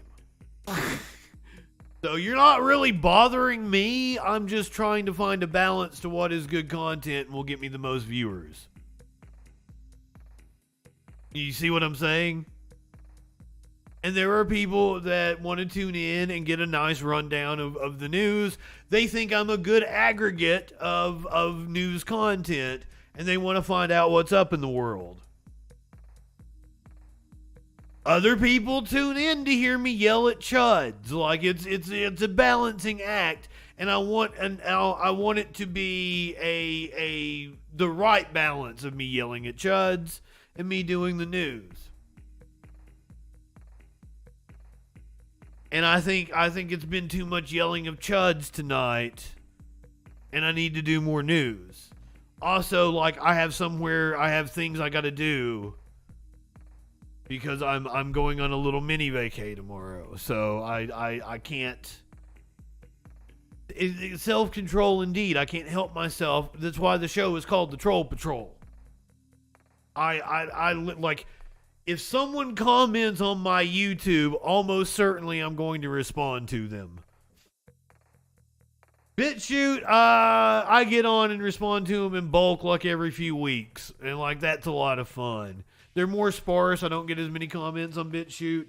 But they're like, my God, I would like to be able to show you guys the comments I get on BitChute.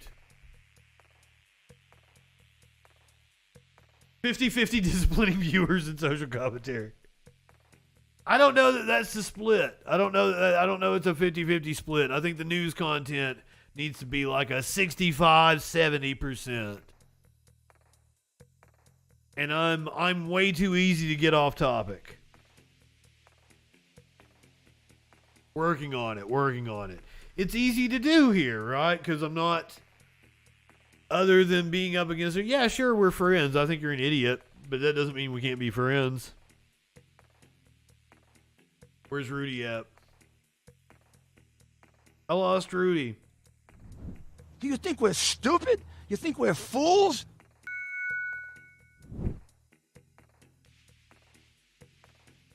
What do you mean I don't like you? I love it.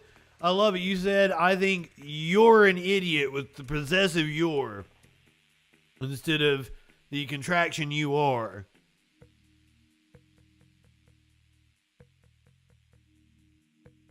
Right-wingers have zero self-awareness. Learn to feel embarrassment. We might be talking to DM. We might be talking to DM's many different personalities. Oh, shit.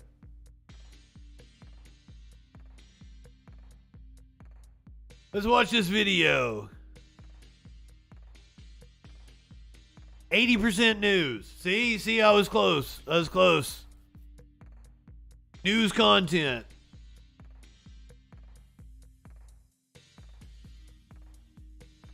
Self-awareness is important. More news content. And we do fun stories like this because, like, Trump posted this stupid-ass video to Truth Social. Hi, perhaps you recognize me. It's your favorite president. If tomorrow I am as... Oh, God, he is going to get me copyright from Lee Greenwood. China. That's right. I just want to say that this is my honor. You are so lucky I'm president.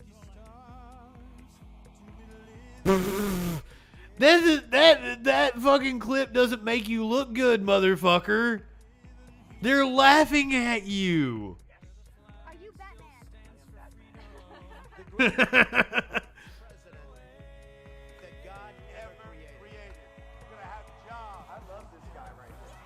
Batman? Shows him with Kanye.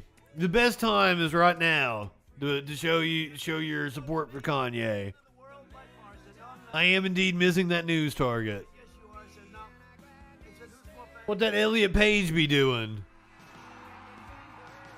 Robert De Niro, I believe, hates Trump, doesn't he?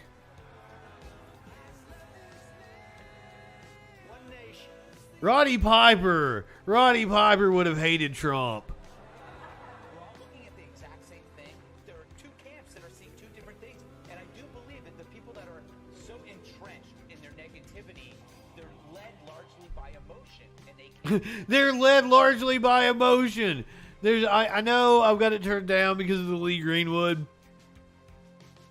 but it's Greg Gutfeld talking about how the other side is led by emotion while we're watching this just strictly emotive piece of propaganda of Trump jacking himself off with video interspersed in like famous movie scenes and shit. Is to separate the psychological effects of Trump from the practical results of his actions. That's how you're going to end up judging this guy. I just like zero self-awareness. I wish you fucks could feel embarrassment. I really wish you fucks could feel embarrassment.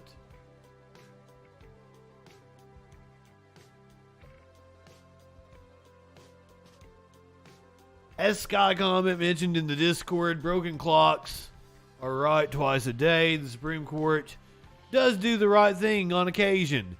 Supreme Court clears the way for Trump's tax records to be sent to Congress by the IRS.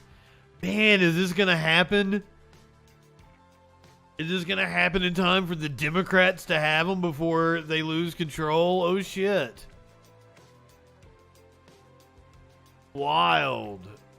The Supreme Court rejected a bid by former President Donald Trump to prevent Congress from obtaining his income tax returns from the IRS. The ruling comes more than 3 months after a 3-judge panel of the Federal Appeals Court in Washington ruled that the Ways and Means Committee had the right to obtain Trump's tax returns. Trump then asked the Supreme Court on October 31st to block the committee from obtaining his tax returns. The decision sets the stage for the Democrat-controlled House Ways and Means Committee to obtain Trump's tax returns in the weeks before Republicans take majority control of the House. I guess it would be in effect immediately.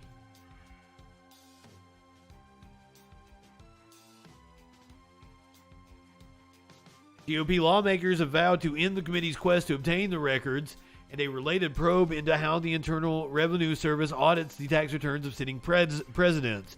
The order Tuesday by the Supreme Court, which noted no dissent from any justice, comes more than 3 months after a 3-judge panel of the Federal Appeals Court in Washington, D.C. ruled that the Ways and Means Committee had the right to obtain Trump's tax returns. It must take effect immediately.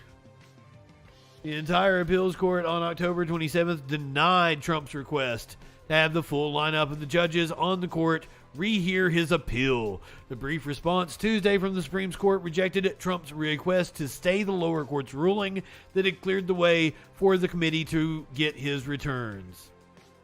The Ways and Means Committee in April 2019 first asked Treasury Department, we're not seeing anything about the whether they're going to get them in time. Federal law mandates that the Treasury Department and the IRS deliver income tax returns when Ways and Means or 2 other congressional committees that have oversight over tax issues request them. This has been held up on appeal. Yep, I can't tell exactly when they will be released to the committee, but I would assume as soon as next week, maybe even this week. But I don't know that they're in session. I think they're already gavelled out, but they might be there tomorrow. We're going to go to an op-ed from the New York Post. Trump threatens to burn down the GOP and it's time to move on. This is according to his former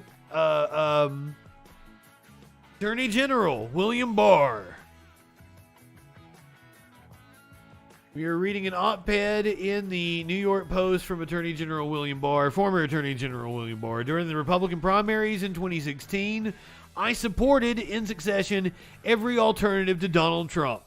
I did not see him as our party's standard bearer. He was not my idea of a president. I could see that he was grossly self-centered, lacked self-control, and almost always took his natural pugnacity too far. While he could be compelling, I found myself cringing at his frequently juvenile, bombastic, and petulant style.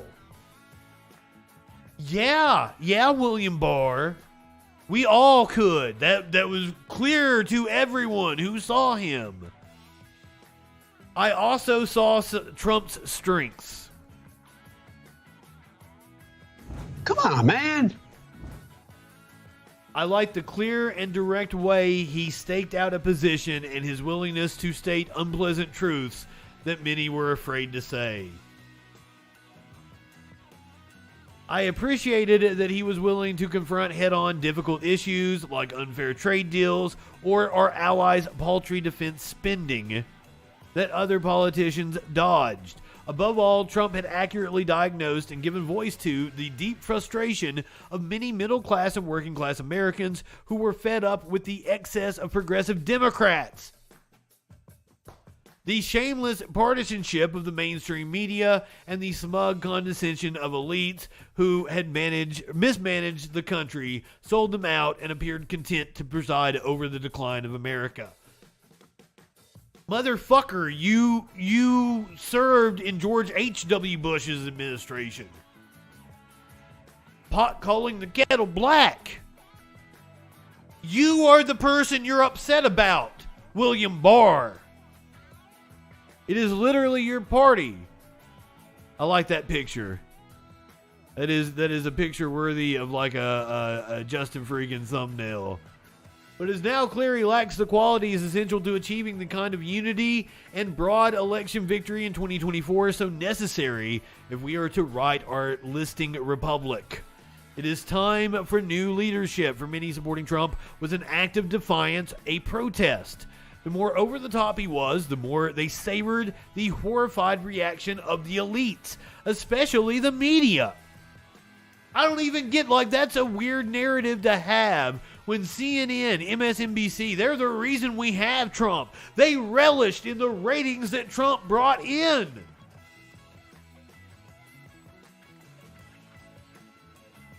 Arguments that Trump wasn't presidential missed the point. Trump supporters wanted a disruptor. His voters felt that the left was taking a wrecking ball to the country, and they wanted to strike back with their own. But Trump wasn't a disruptor. He just went along with tax cuts for the rich and deregulation, appointing conservative justices that the Federalist Society picked. What the fuck different did Trump do? What did Trump give us that the Republican Party didn't give us any other time in their modern history? Of course we've seen They Live, you stupid fuck. God damn. Or at least I have. I worry that no one could govern effectively in constant wrecking ball mode. Still, I hoped that Trump would rise to the seriousness of the office and the moment. William Barr was there at the last year and a half of his presidency. Would hope that Trump would rise to the seriousness of the moment. So once he became the GOP's nominee, I supported him.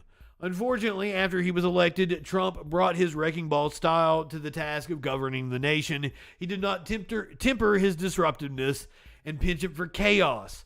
While his basic policy judgments were usually sound, motherfucker, William Barr, I agreed with your assessment of Trump early on in this op-ed. But the more you talk, the more I just want to, We did that last night, Warlord. We're on Trumpy world. When he became fixated on bad ideas or wanted to take things too far, it took his senior staff and cabinet secretaries an ungodly amount of maneuvering to keep him on track. Take his handling of COVID. The pandemic was not necessarily fatal to Trump's re-election chances. What hurt Trump was not the substance of his decisions, but his tonal response. His behavior reinforced what many people found repellent about his personality. He yielded to his impulse for pettiness and pointless nastiness.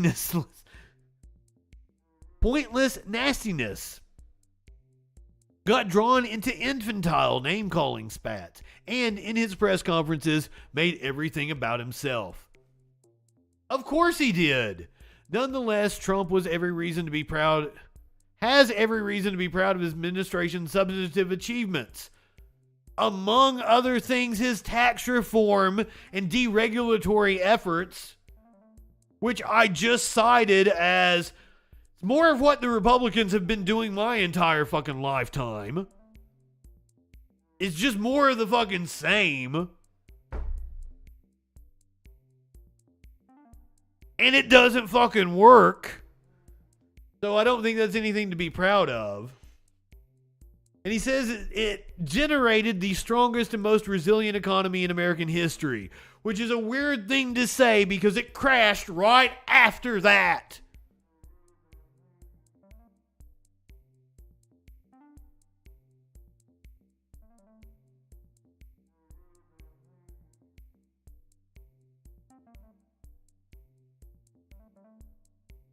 One that brought unprecedented progress to many marginalized Americans. He had begun to restore U.S. military strength by increasing spending on new generation weapons, advanced technology, and force readiness. Yes, because what we need in this country is to pump more money into the military. He correctly identified the economic, technological, and military threats to the United States posed by China's aggressive policies by brokering historic peace deals in the Mideast.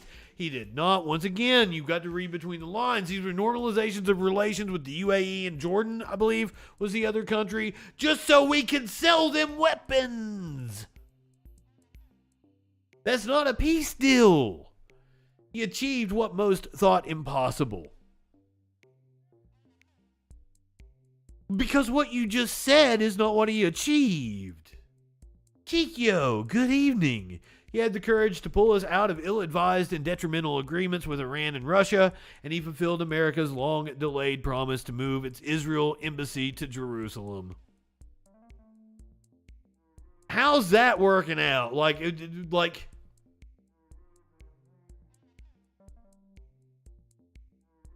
the Israeli government could very well collapse. We're going to see, what, the fourth leader in 6 years or something like that?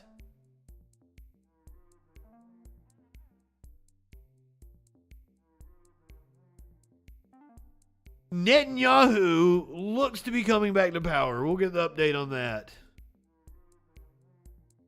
We'll get the update on that here on a future episode of the Troll Patrol.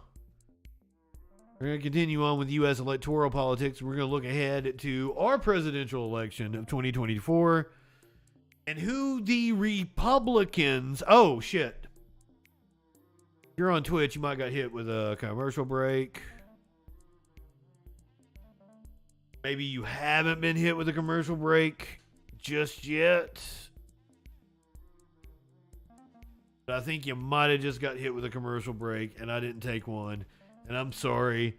Those of you not subbed, you missed out on some news coverage. Try to catch the commercials. We play the 3 minutes all at once. Then nobody has to sit through commercials.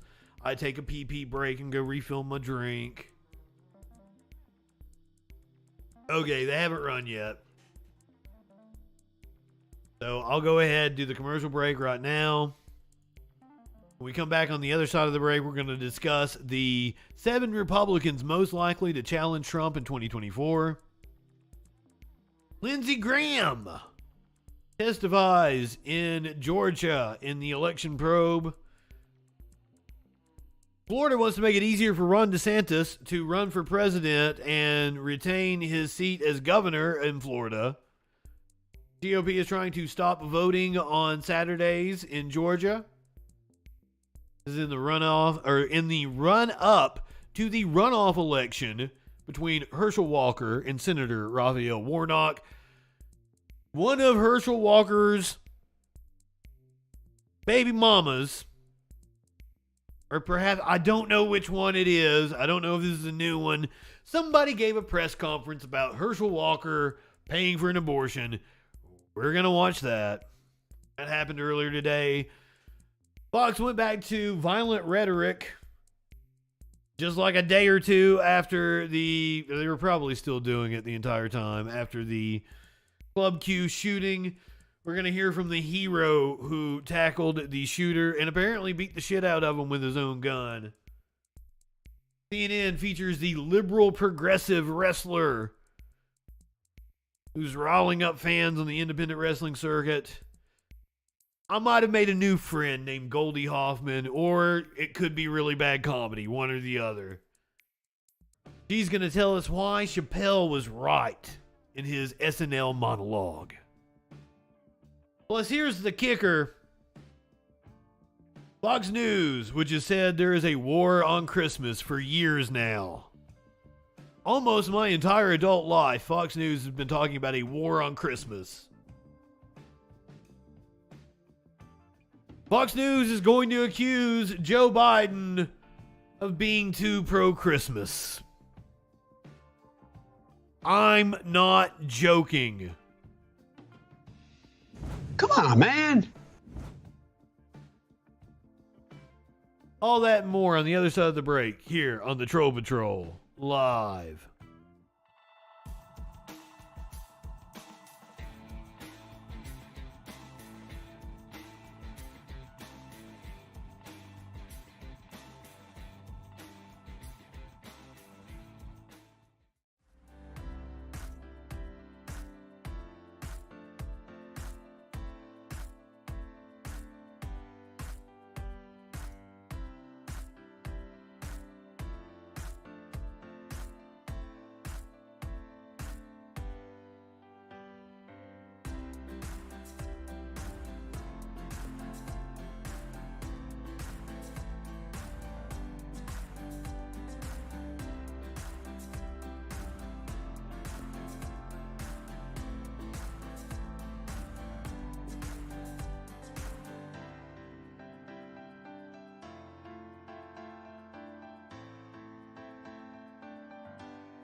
Gwyneth Paltrow is one of the biggest stars on earth.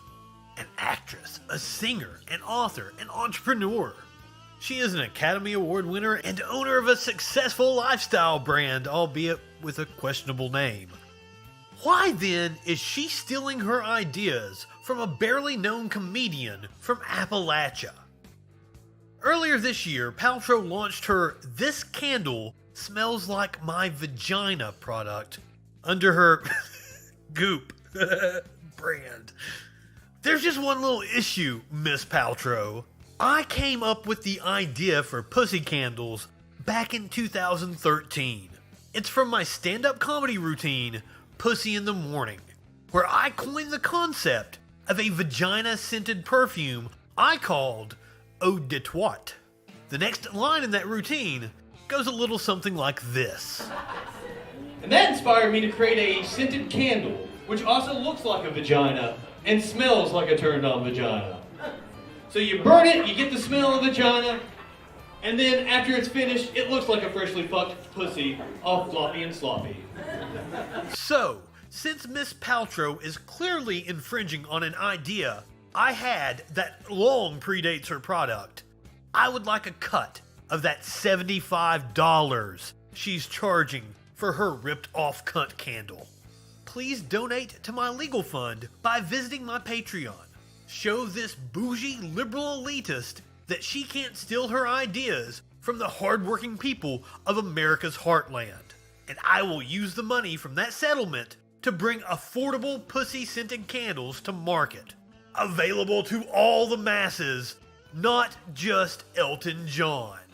Elton John? Why does he like the smell of pussy?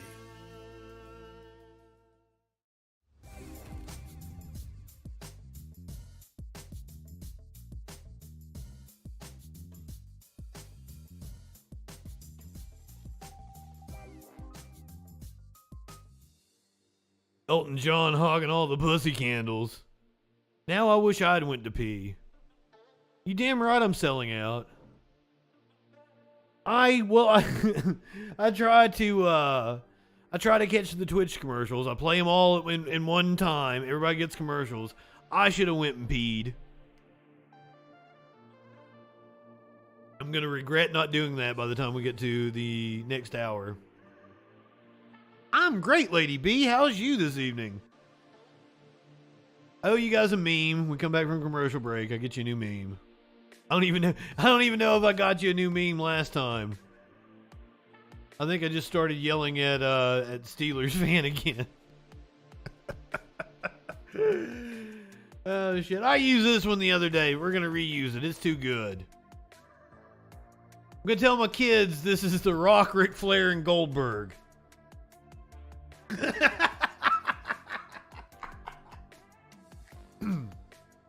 I'm gonna tell my kids this is The Rock, Ric Flair, and Goldberg. Oh shit.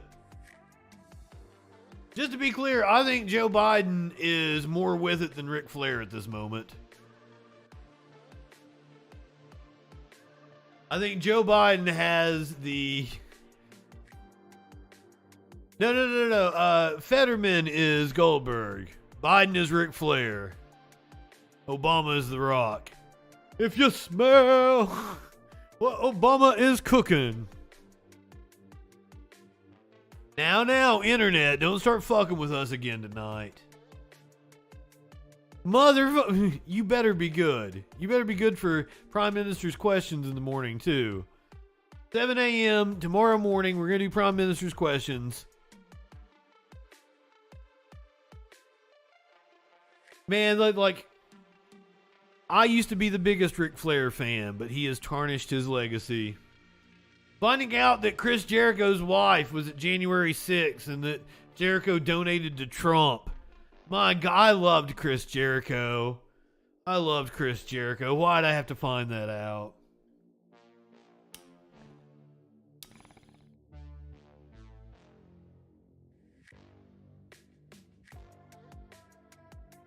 Oh, I'm sorry, Hilda Beast. You might not have known that. Yeah, social media is a bitch. Did you find out things about people that you wish you didn't know? You find out their opinions on things? The amount of right-wing nuts in wrestling is really weird to me. The Young Bucks are right-wingers. Kenny Omega.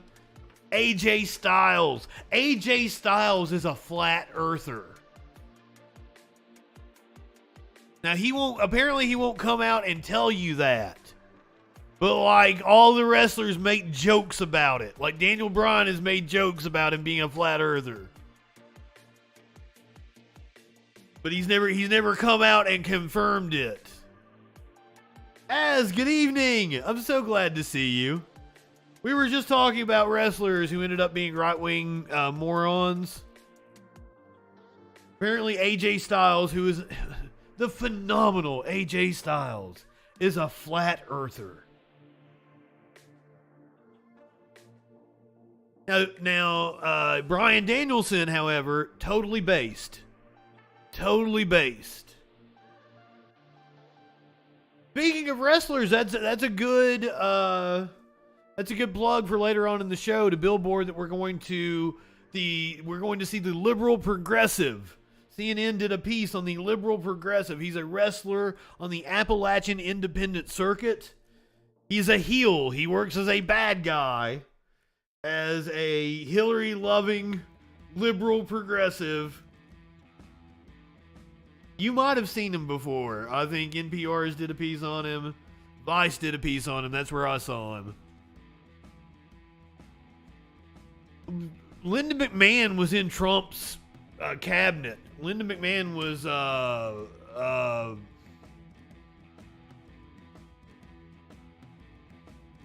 labor secretary? So I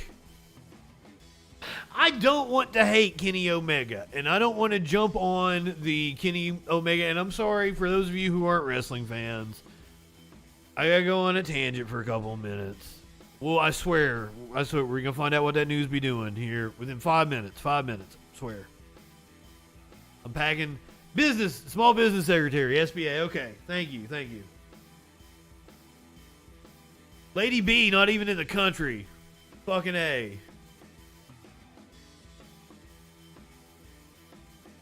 I appreciate you so much. I appreciate the chat always being on top of things.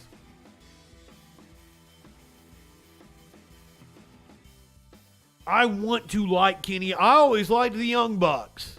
It's weird calling them the Young Bucks when they're like my age. They're almost 40. They're the middle-aged Bucks now. I've always really liked Kenny Omega. I've thought he was a good wrestler. I wanted to see him get the chance. But now seeing him in AEW where he gets to just indulge everything in the fucking these, I wonder if they really are trying to, as me as a traditional wrestling fan, if they're trying to play heel to me. And if that's the case, it's brilliant. But I don't think it's it. I think they really are full of themselves, and they think they're over with their segment of the crowd, and they're not actually playing to be heel to me. It's just a byproduct of what happens, I guess. Cause that match, I would have loved to have liked that 6-man match. Literally was like a choreographed routine, and I don't like that. I want a sense of realism in my wrestling. I didn't like the like multiple super kick spot. And that's a shame. There were some cool spots in that match that I really enjoyed that were overshadowed by the fact that I hate their fucking, like, that was clearly they're working together on like a dance routine, and it's not a struggle. You're not keeping up kayfabe. Omega was great when, Okada's putting together his match. Fucking love Okada. Sudden Apollo, good evening, my friend. So glad to see you. Don't know if you're a wrestling fan or not. I've promised I'm going to, okay, luchadors, yes, that style, love that style and everything, and I can suspend disbelief, but even the best fucking luchadors make it look like a struggle still. I know they do some really wacky spots. I used to have, what was that channel? What was the one, they were always doing those 8-man matches, and they were kind of outlandish. Sorry, we got off on wrestling because of the meme where I'm going to tell my kids this is Goldberg, Ric Flair, and The Rock. Fucking the original Doink the Clown, Matt Bourne. That motherfucker was a badass. Oh, I was talking older than Lucha Underground. I didn't really catch a lot of Lucha Underground. I was talking shit I used to watch on the, Mucho? Was that the name of the channel? Back when I was in, like, high school. I hate Kevin Nash as a wrestler, but I fucking love Kevin Nash. Does that make sense? Like, I'm not a Kevin Nash fan. I don't want to see him wrestle. I'm not going back and watching old Kevin Nash matches. But I fucking love Kevin Nash. I love that. And that motherfucker, he's probably a little more shit-lib than my chat would prefer. But all in all, his politics are really good. Hilda Beast, if you haven't checked out Tales from the Territories on Vice, and they did Stampede Wrestling, it was so fucking good. It was Brett and Dr. Death and fuck, who else was it? It's been a couple weeks since I watched it now. I don't remember who all was on that panel. But it was really fucking good. I've really enjoyed, there were 2 Memphis ones, and one was just like tales from Memphis in general, and then one was specifically focused on Andy Kaufman. And both of those were amazing. I love those.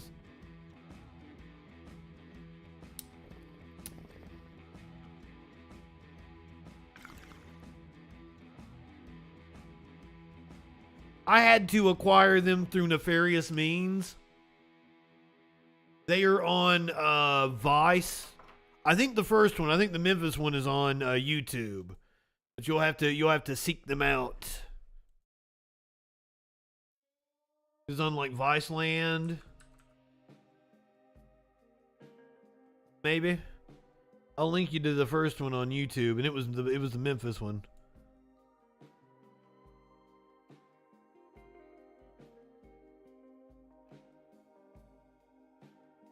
Boom.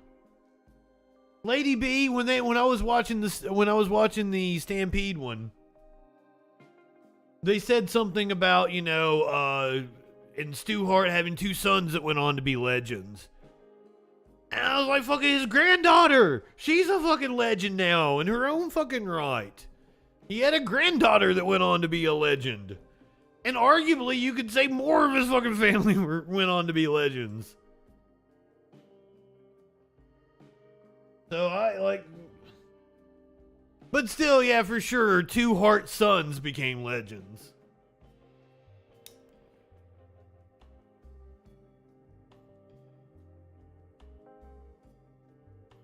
I think Natalya definitely deserves her props. I know she hasn't been featured as like the top woman superstar like at all during her tenure there. She has always been like the gal that works with the gal, but she deserves her props. Oh, Hildebeest, look up how it's available in Canada then. You've got it on some kind of service. You might have it on one of your, I don't know what the Canadian channels are called. Most overrated performer besides Taker. Ooh, like Mox. Would I consider Taker overrated? Ooh, boy, you're asking a loaded question there. And I said I'd get back to news 3 minutes ago. I'm so sorry. Give me to 10:20. Let me answer this one. People actually came back 5 minutes later. I'm sorry, guys. I'm sorry. Most overrated performer besides Taker. I would love to say Hulk Hogan because I hate Hulk Hogan. I hate Hulk Hogan with a burning passion.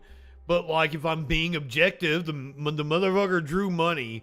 And, if you can draw money doing this, Hogan must pose, brother. As opposed to actually having to go out there and put on an hour Broadway like Ric Flair did. I think it's kind of when Taker was over the hill just slightly. Before he got too over the hill to wrestle. Taker's prime was like his twilight years before he just got too old to do it. Like when he, almost like, when he was becoming part-time. The end of his last championship runs in like the 06-07 time period, and then his part-time years up until like he just could, like, he should have stopped at 2012. He hung on too long, way too long. And at 2012, 2013 time, I was saying, well, Taker, he's still got it. He can still go. He can still put on a good match. I'll watch him as long as he wants to do it. He's not going to tarnish his reputation. No, I fucked it up. He tarnished his reputation. He should have ended it like 2012. The Brock Lesnar match, where he lost the Brock Lesnar match. That probably should have been the end of your career. You stayed too long. But that shit's hindsight, right? You can't call that unless you're looking back on it. At the time, I was all about it. Let Taker wrestle for as long as he wants to wrestle. Okay, I hated the NWO. I hate Taker so much. I loved Ric Flair. Okay, we're talking when the NWO was going on. I was in like 6th grade when it started, or 7th grade. I think 6th grade. When the NWO started, I was in 6th grade. So new wrestling was worked, but not really. And then that angle, seeing people you just saw on WWF TV going to WCW, I went down and told my parents about that shit as if it was real, as if it was happening. Like, they're invading WCW, it's wild, blah, blah, blah. Hogan won the title, this is insane. And my parents are like, we don't care. Shut up. And I'm like, but this is like historic. I was nuts about it. But I was Ric Flair and Macho Man fanatic, and I hated Hulk Hogan. Hulk Hogan. I hated Hulk Hogan. So NWO comes along. I'm still on Team WCW. I'm all about Ric Flair and the Horsemen taking on the NWO and Macho Man. Macho Man was, until he turned NWO, and I'm like, how can you betray me, Macho? But also, Macho's crazy, so you can accept that. Macho went crazy. Macho always crazy. Macho madness, baby.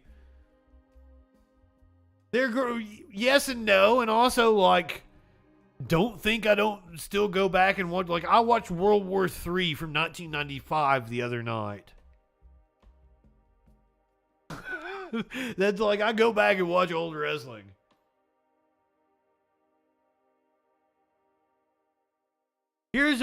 So when WCW died, get this.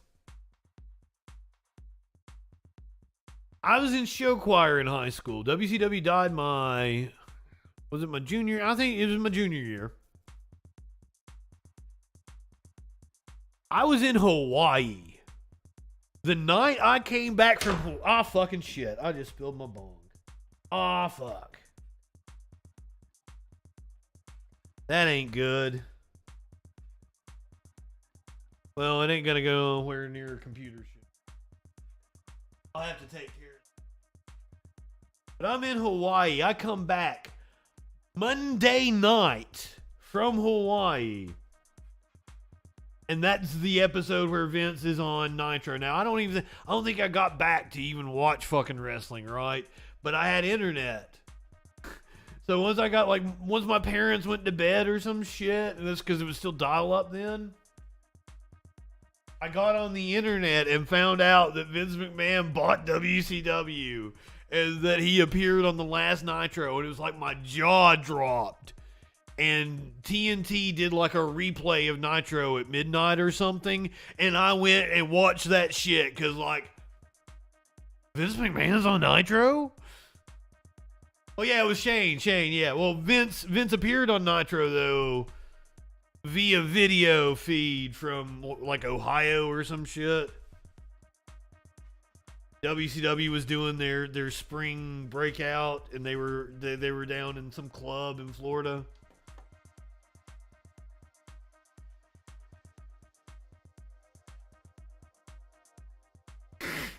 Rich, I don't blame you. That's a party foul for sure.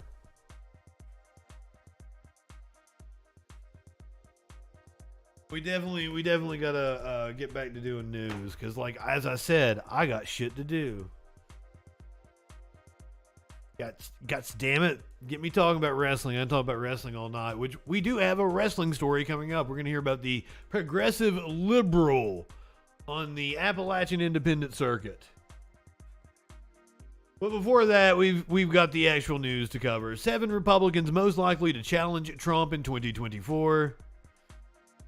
Florida Governor Ron DeSantis. I'm fucking his name up on purpose. Though DeSantis was seen as a likely 2024 challenger even before the midterms, Republicans saw his re-election in Florida by a whopping 19 points over Democrat Charlie Crist as a silver lining in a generally tough slew of elections for Republicans. The Florida governor, best known for going head-to-head with Biden administration over COVID-19 restrictions and stoking the culture wars against companies like Disney, has evaded questions about whether he'll run in 2024. But over the weekend, his remarks suggested he isn't shying away from a bid. Former U.S. Ambassador to the United Nations, Nikki Haley. Haley has also shown hints of a 2024 presidential aspirations and made her presence during the midterms very clear as she stumped for candidates like New Hampshire GOP Senate hopeful Don Bolduc and Georgia Governor Brian Kemp. A former ambassador to the UN and a former two-term South Carolina governor, Haley is lauded in the Republican circles for her impressive resume, but some members of the party suggest Trump's 2024 presidential bid complicates the prospects of candidates like Haley and others who worked in Trump's administration and might be viewed as Trump adjacent. Former Vice President Mike Pence, who does not stand a chance, and I can't believe is even on this list. Come on, man. Pence has also attracted speculation of a 2024 White House bid as he's made trips to states like Iowa and New Hampshire. The release of his new memoir has only added to questions about his political future, while he's made hints in passing about what might come next. He's clearly telegraphing that that's what he's going to do. There is no constituency for you, sir. If you hit 4% in any of the primaries, I would be shocked. Former Secretary of State Mike Pompeo also does not have a chance. Yesterday called the president of the teachers union the most dangerous person in the world is a fucking nut job. Former Kansas congressman, a former CIA director, and a former Secretary of State under the Trump administration, Pompeo has teased presidential ambitions and has been comfortable taking indirect swipes at his previous boss. Like Haley, Pompeo would come to a possible White House bid with foreign policy experience. Virginia Governor Glenn Youngkin. Youngkin, I definitely see, could be one of those that might peak at the right time. DeSantis, why do I keep calling him that? DeSantis, I think, might have peaked too early.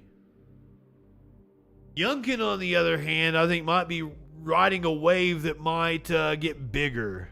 Starlight Comet. Perfect for the GOP. Youngkin is Rubio. Oh, you think he would fizzle? Youngkin made headlines in 2021 when he won Virginia's governor race against former Governor Terry McAuliffe, making him the first Republican in more than a decade to flip the seat red. The former private equity executive has also waded into the culture wars, most notably on the issue of critical race theory. Maryland Governor Larry Hogan. The chances of Trump, Starlight, I believe Trump will not make it through the primaries. Possibly will not make it to the primaries. We're still a ways away. If he is in the primary, he's the winner. I don't think he makes it to the primary. That's been my take on it all along. And I love when I kind of like turn and the troll gets me and I'm like, whoa, what's coming at me? Haley's a good possibility. Brian Kemp impressed me when we watched the debate.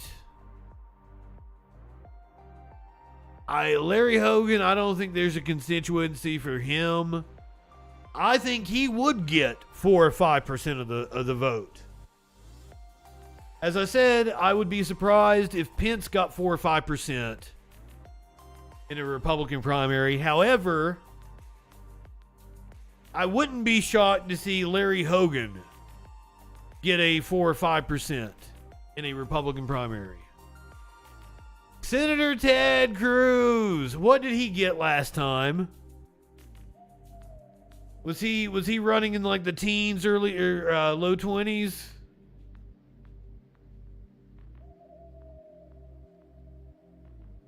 Let's look at New Hampshire from 2016.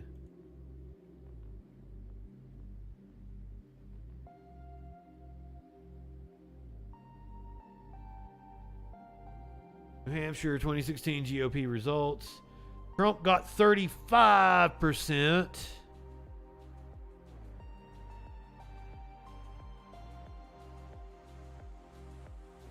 Cruz got 11%. I was generous. Kasich actually came in with 15%.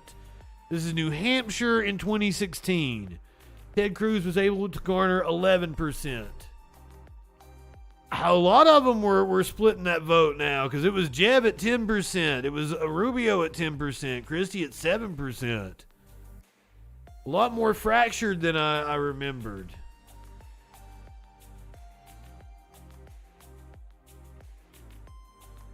So interesting. Cruz was able to get 11%. I don't think he fares better this time. That's your lineup. Cruz, Hogan, Youngkin, Pompeo, Pence, Haley, DeSantis. DeSantis is their best shot, I will say. I did not know, like, the dude's been out giving press conferences and talking to the media almost daily, if not multiple times a day. He's been appearing on Fox News, and that paid off. We watched the debate. The motherfucker is slick. Motherfucker is slick. And after we watched that debate, I was like, damn. He's far more worried. I didn't think there was anything to the DeSantis. I thought he was going to fizzle out just because there's no personality. There's no charisma.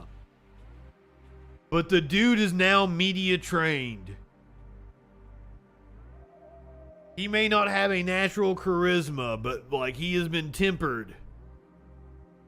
The reason he has been going around and doing all of the press conferences, constantly talking to the media, paid the fuck off. He's been doing it to temper himself and get himself ready for the presidential primary. Smart move. Smart move, motherfucker. The word going around is that he is not going to run if Trump runs. Now, I think DeSantis may think like I'm thinking, and that Trump will be too entangled in all his legal affairs to be able to run in the primary.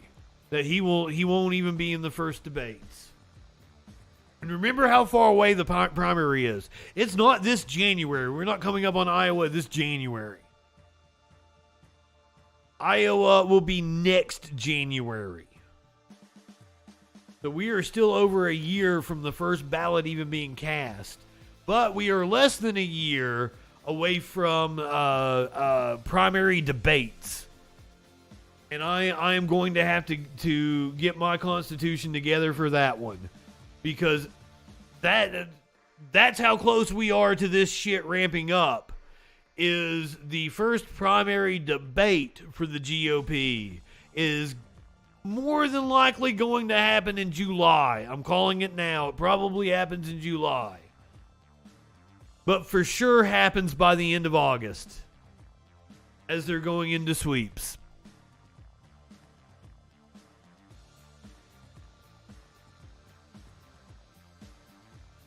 Man, I think that is a very outside chance that Trump is actually in the primary and is still in the running and is defeated by another Republican and would still be able to... That the idea that Trump comes out of the primary, not the nominee, another Republican does, and that Trump is able to run for president is so far an outside like curveball. I don't think it's going to happen. But I will entertain that notion.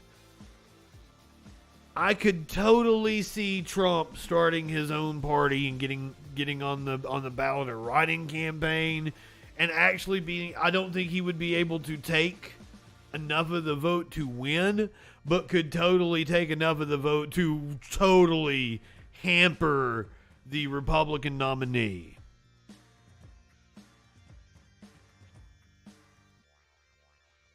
Absolutely, if that position was to come up, that a Republican was to win the primary and Trump was still able to run for president, yeah, I totally think he would have some kind of third-party campaign. Absolutely. Wouldn't put it past him in the slightest. I think there's a very outside chance.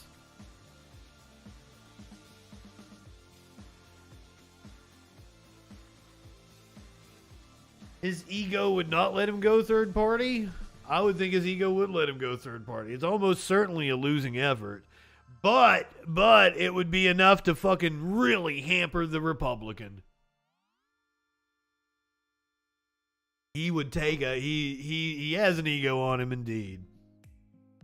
And that's why I think his ego would tell him he could be president again even if he lost the Republican primary.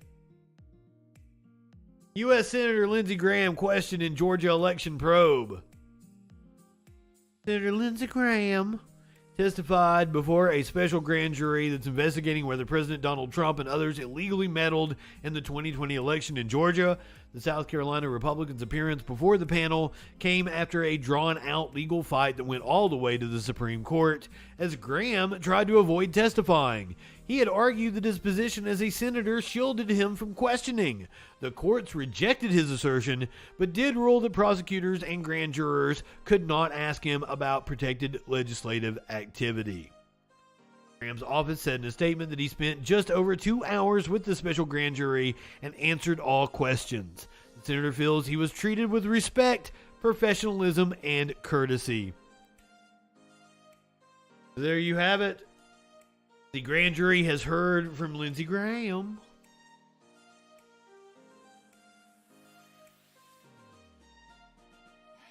And that is another avenue where I think it's likely that Trump is facing an indictment and a reason why he wouldn't be in the Republican primary.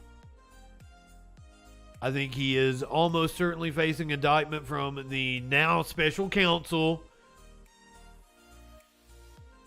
I would assume that's why it's going to a special counsel. They have to. They're going to indict him. And I would assume he's also going to be indicted in Georgia at the state level. But while we're on the topic of election meddling, a half-baked political stunt. Michigan GOP leader rebuffs request for election inquiry. Calls out his own party. House Speaker Jason Wentworth, probably maybe a relation to J.G. Wentworth. Call 877 Cash Now. A Republican from Farwell said he is not working with a crew of election deniers to investigate unfounded allegations of fraud or misconduct tied to the 2022 midterms. In fact, he used a request from a Trump-backed House lawmaker to create a new election-related commission with subpoena powers as an avenue to rebuke and ridicule such efforts, both by House Rep. Steve Carra and the Republican Party as a whole. But you wouldn't know that if you believed Pat Colbeck, a former Michigan GOP state senator who has repeatedly alleged widespread election fraud in 2020 and 2022 without providing credible evidence.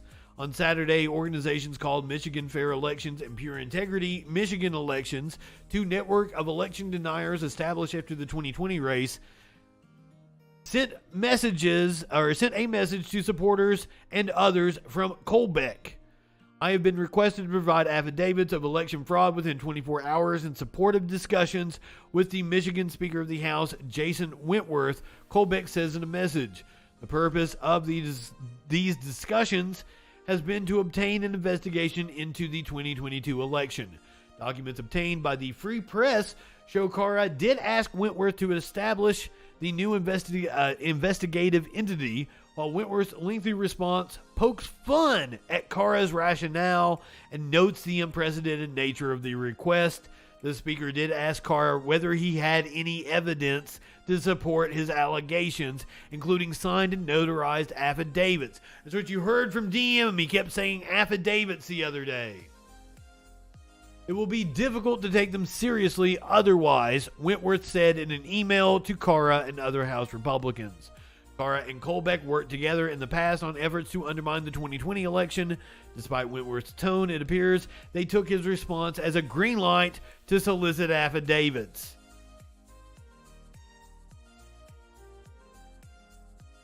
Idiots.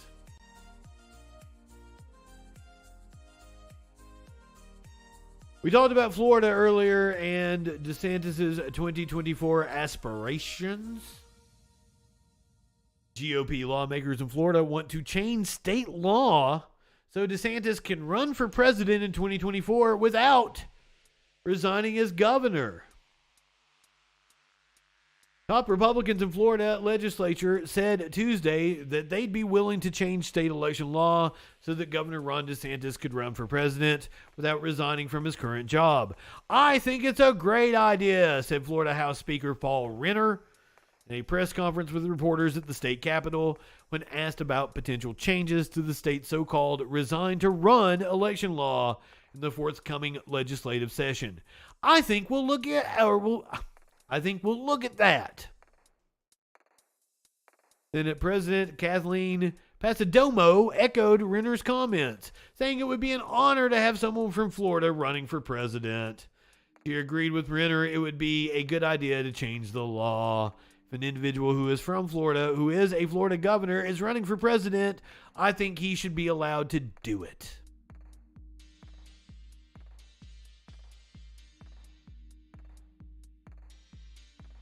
The GOP loves to change laws in order to help themselves. That is a common thread, constantly. Changing laws for their benefit. Republicans are now trying to stop Saturday voting in the Georgia runoff election.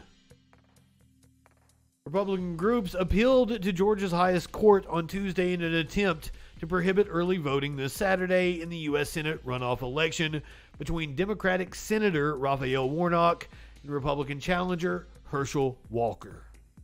Georgia Republican Party, the National Republican Senatorial Committee, and the Republican National Committee filed the appeal with the Georgia Supreme Court.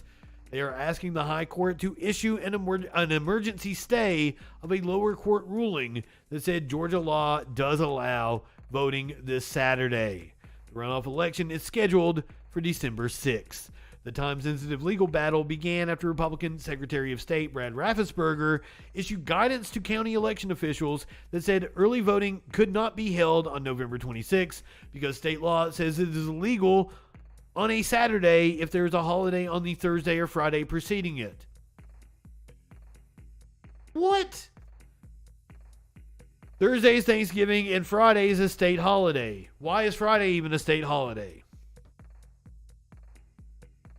Warnock's campaign, along with the Democratic Party of Georgia and the Democratic Senatorial Campaign Committee, sued last week to challenge that guidance. They argue that the prohibition on Saturday early voting after a holiday applies only to a primary or general election, but not a runoff. Fair enough. Fulton County Supervisor Court Judge Thomas Cox sided with Warnock and the Democratic groups. He issued an order on Friday saying Georgia law does not specifically prohibit counties from conducting advanced voting on Saturday, November the 26th, for a runoff election. Polls looking bad for Walker, and shit just keeps coming out when it comes to Herschel Walker. A press conference was held earlier today where I believe we've heard from her before. I believe she came forward and gave a interview, and now we apparently have audio. We have audio that implicates Herschel Walker in this paying for an abortion. I think she was the one that it sounds like Walker forced her into an abortion, which that totally not cool. Totally not cool. Because we did give him props for the first accuser who said that he paid for her abortion. So good on him for paying for the abortion. I believe she is the one that sounded like she wanted to keep a baby and he forced her to have an abortion. And that, totally not cool. Herschel, I was shocked that you deny even knowing me. We were together for 6 years. You met my parents on a number of occasions. You met other members of my family. Surely you remember coming to my apartment in Dallas more times than I can count at 1131 Meadow Creek Circle and walking up 3 flights of stairs in order to be with me. In the April 1993 letter that you hand wrote to my parents, hello, Mr. and Mrs. Doe. First, I like to say Happy Easter. I wanted to say how I feel about Jane. Sorry I didn't talk to you two when you were in Dallas. My problem is going slow. I don't want to say anything that was wrong. I didn't want you two to think I'm a joke. Or if she wants to facilitate this, why can't she, like, have other lawyers?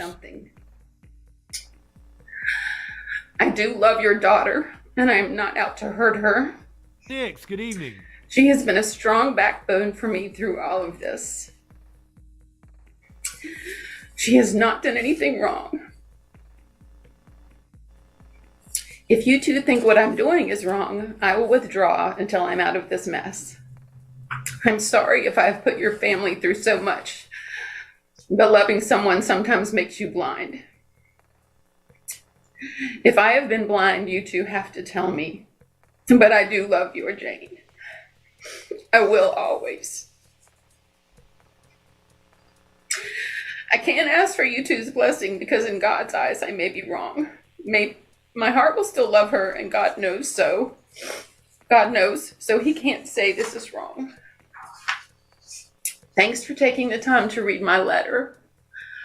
God bless you two and your family. Herschel. Let of God.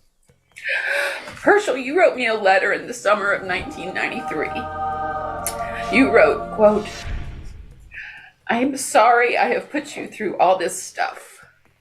You are a great person and a very strong person to have gone through this. I love you, Sam. End quote. Sam was Herschel's alias for himself throughout our relationship. Herschel told me it was apparently in reference to his favorite childhood book, Cowboy Sam.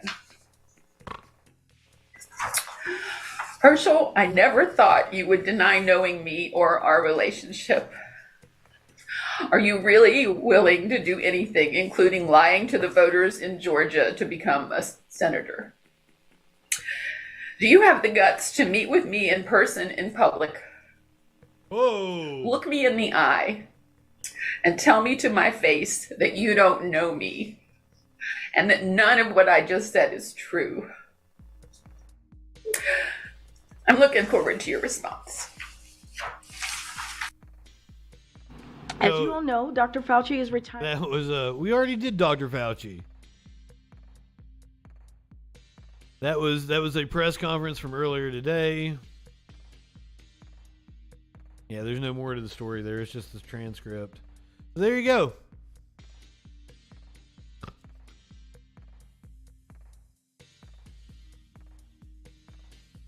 She's got the receipts. He clearly did it, but voters don't care. Like, that's... I play you the video, but voters don't care. The Republican voters don't care. I don't know if it was Vice or TYT or somebody, the Good Liars. They were interviewing some voters. It may have even been on MSNBC. And they were like, I like Herschel because he's a good, godly man. The other dude's a fucking reverend. He's a reverend. You're telling me that Herschel's the good, godly man. The one that's constantly lying.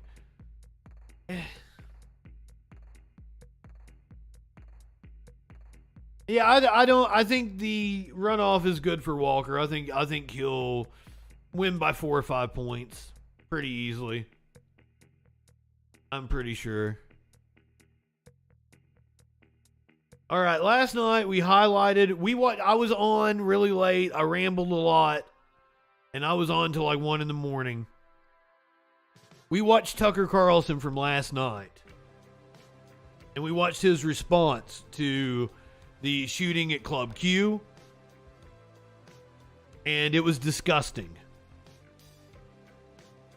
Here is NBC reporting on Fox News and their violent rhetoric that continued in the wake of the shooting at Club Q. Now tend to have usernames that have nothing to do with their name or not traceable to their actual name. We do know that he was he made this bomb threat with his mom in the house. There's this video of this. His mom took a Facebook Live of this happening in real time. This was last year. And he was. Yeah, we watched that last night.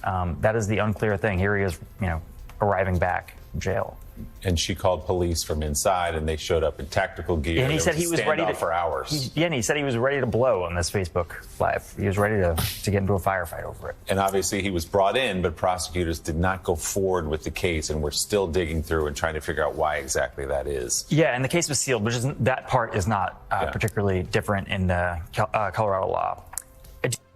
I do remember his grandfather is a GOP lawmaker in an assemblyman in California. I do want to say, though, am I doing something wrong here?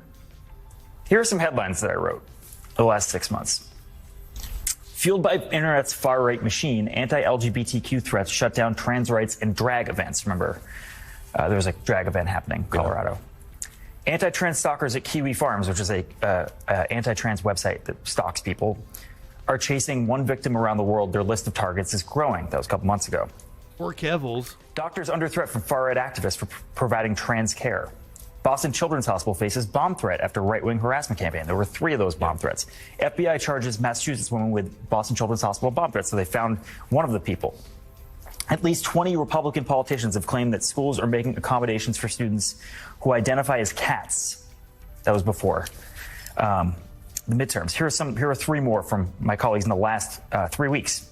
As election nears, some conservative groups have ramped up anti-trans campaign ads. Far-right figures appear to be testing Twitter's boundaries for anti-LGBTQ speech. GOP senator targets TikTok influencer with anti-transgender taunts. And I'm just wondering. Warnock. I'm sorry, Rich. I think Warnock will win by like 4 or 5 points. As reporters, what can we do? Sorry about that. Because there are 5 dead people in a strip mall, because that was the only place they felt safe as gay or trans people in this town in Colorado Springs. And I am trying to thread this needle here. I'm trying to say that this is happening. This targeted stuff has real life impacts. They say on the internet has real life impacts. And I'm going to fail, by the way. I'm going to freak out because it's happening, because I wake up and I see that there are 5 dead bodies. But I think we have to have a come to Jesus moment here. As reporters, are we more afraid of being on Breitbart for saying that trans people deserve to be alive?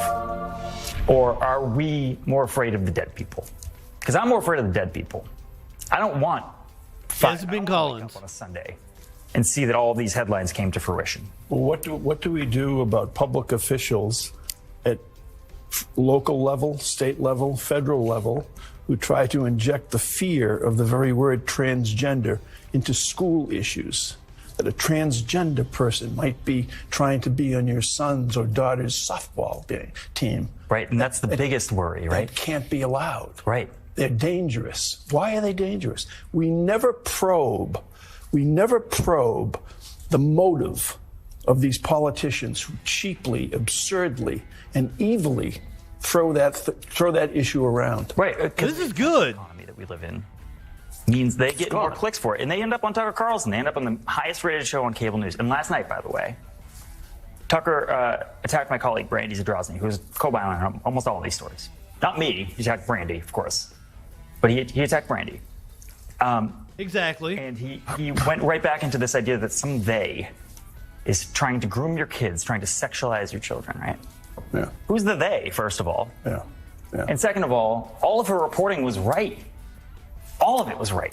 Well, let me say, you're not doing anything wrong. You're doing your job. You're uncovering the truth. You're presenting it. You're shining a light on it. The question is, as with so many of these issues, are the people who need to hear the truth listening? Are they watching this? Are they reading your reporting? The answer, unfortunately, is no. They're living in a different ecosystem. Yeah, and there is a long history of this. You know, I talked to this woman named Jennifer Merciesa, who's a rhetoric professor at Texas A&M.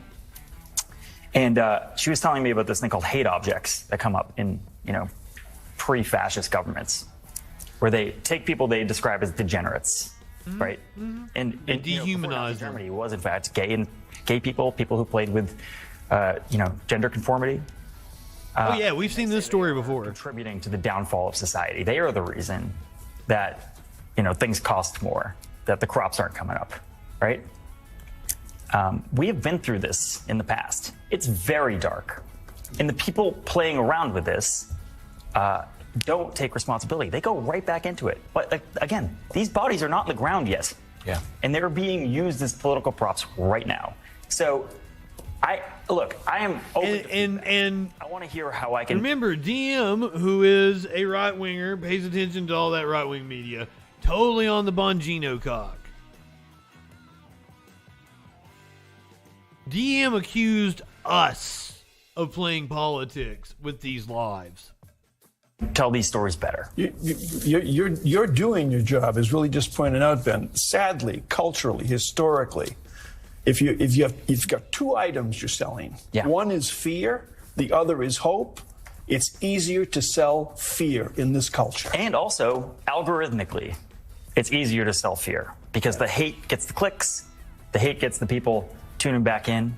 It gets the hate objects. You create new hate objects every time. And Claire, as with so many of these issues, it may be a game for politicians to get votes. It may be a game for TV hosts to get viewers. Do we have to bring Claire McCaskill into this? But there are people in this culture, there are people in our society who get the signal that's being put out there. I'm canceling Claire McCaskill. That was a very good segment until Claire McCaskill popped up. Just saying. When we come back from the other side of the break, we're going to hear from the hero at Club Q, the liberal progressive wrestler who's on the Appalachian Independent Circuit, makes the fans mad. He works as a bad guy while promoting nominally left politics, I guess. I came across this ad for a comedian on Facebook, and I assumed she was another right-winger like conservative mama. But I think I may have made a new friend. We're gonna check out her comedy bit here, where she says Dave Chappelle was right in his SNL monologue. And I'm going to show you where the Fox News Network, which for years has claimed that there is a war on Christmas, now believes that Joe Biden is too pro-Christmas. Joe Biden is too pro-Christmas for Fox News. All that and more on the other side of the break here on the Troll Patrol, live.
We live in turbulent times.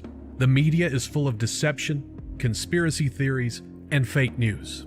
Now, more than ever, it is important to ensure you're getting information from a source that's freaking reliable. I'm Justin Mullins, and this is the Freakin' News.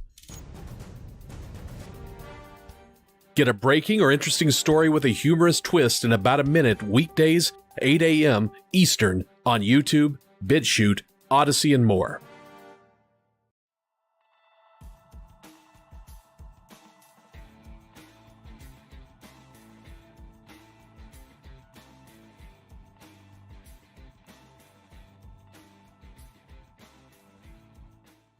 Now we turn to YouTuber Justin FREAKIN. The guy's, he's a formidable voice in the culture.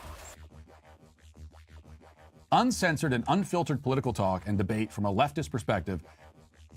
The day's top news stories and videos with astute social commentary. Not high enough for this shit. All we're establishing is this guy's wicked, sick aesthetic. Right-wingers are morons. You brought back the wrong kind of fucking cake, you idiot. Guess I gotta thank Matt Walsh for introducing me to Justin Freakin. Yet you're like, we'll pray for somebody. You think you can telepathically communicate with a deity, and you have the audacity to say somebody else has a mental disorder. For the love of God.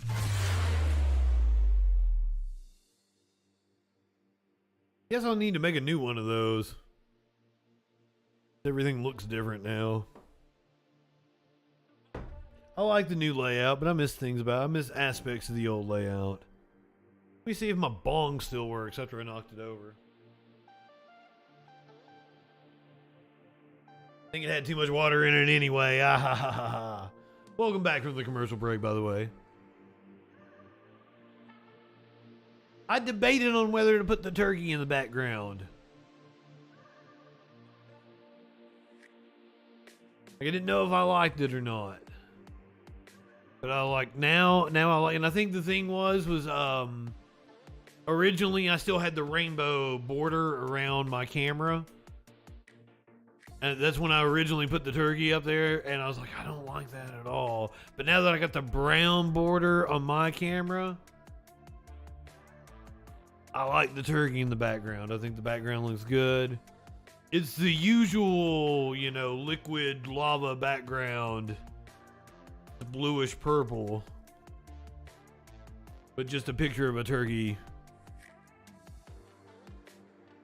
The opacity turned down or some kind of blending mode, or I don't know what the fuck I did to it. Something like that. I like it. I like it. And I'll do something like that. Like, I have a Christmas tree. A fireplace or some shit. Christmas. I need to make, I should have done it. I should have done it the other night. Guys, I have been lazy. We went through the election shit and like all those debates and shit. Like I streamed so long. Like I was a little worn down. So the last few days I bought Gran Turismo 7. It was on sale in the Black Friday sale. Because like I'm sitting there like I almost bought like there were several games that were on my list, but like I was weighing my options. One of them was the Cowabunga collection. I've been like me and my buddy are gonna get the Cowabunga collection eventually and play some Turtles. But I was like I have a PS5. I wanna be able to, you know, enjoy the 4K graphics, the ray tracing, and I always forget about the controller. So you play a PS5 game and the controller fucking you get those vibrations. Like it feels like my hand is on the steering wheel of the car. You feel every bump in the road. You feel your transmission and shit. It's so fucking awesome. So that's why I went with Gran Turismo 7. I almost rebought Red Dead, but like when I looked at it didn't have like a PS5 upgraded version. I'm sure it's a masterpiece still, and like the reason I need a new version of Red Dead would be because I don't have a disc drive in my PS5, and I had Red Dead is the last video game I bought on disc, I think. Red Dead 2. Last game I physically bought.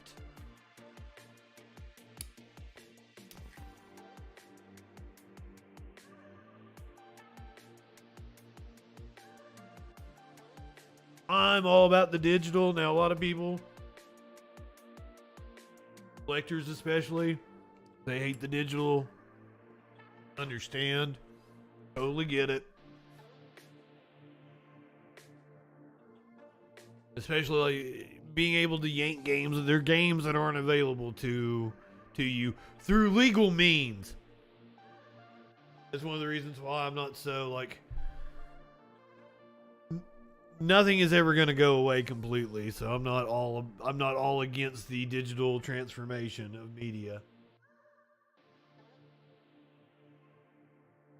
Putting it digital kind of ensures it's going to live forever no matter what it is, and game companies can't take it away from us.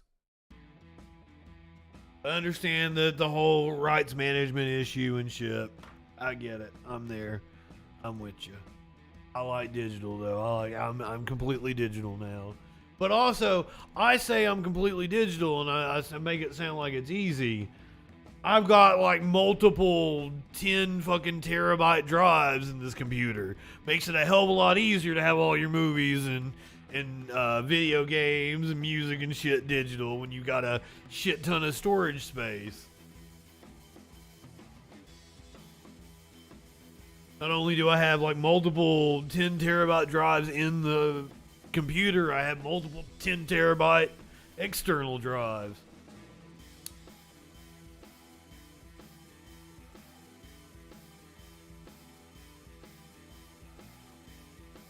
Predominantly backups though. When you're like me and you do media for a living, kind of nice to have a backup of everything multiple times.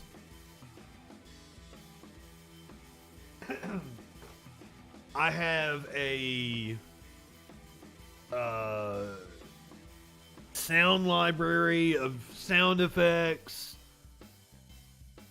music that's copyright free and ready to go. Like the fucking, I would never want to lose that. The fucking video library I have, the stock library of pictures. The college I worked for, the education, all the educational companies I work for, I've yanked their fucking stock libraries. So I'm good to go over here, and I don't ever want to lose that shit. I'm just rambling again. I'm sorry. Here, Kanye West has hired a former FBI agent to get his net worth back. I may have shown that one before. I don't know. I needed a meme. I need to give you a meme out of the commercial break. Fulfill my promise.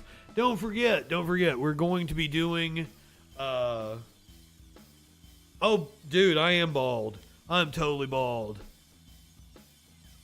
What up, woke potato? So glad to see you, my friend.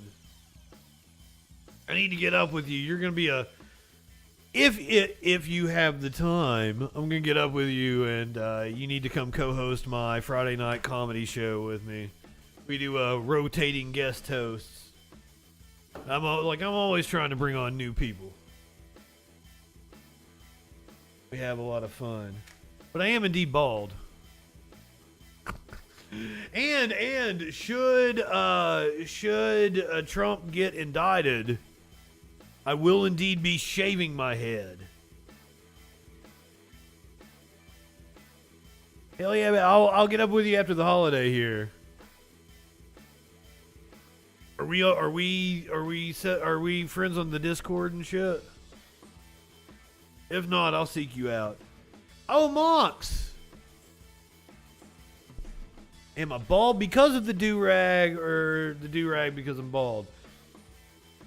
So, the covering my baldness and my receding hairline is actually just a plus in a situation. The reason why I adopted the bandana. About 2011, 2012, I'm in the middle of getting my, degree in radio, television, film production.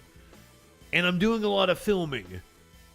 If it's not, if I'm not filming for my shit, I'm filming for other people. And I had long hair. And I had a lot more hair at this time. Still had a bit of a receding hairline, but I had a lot more hair.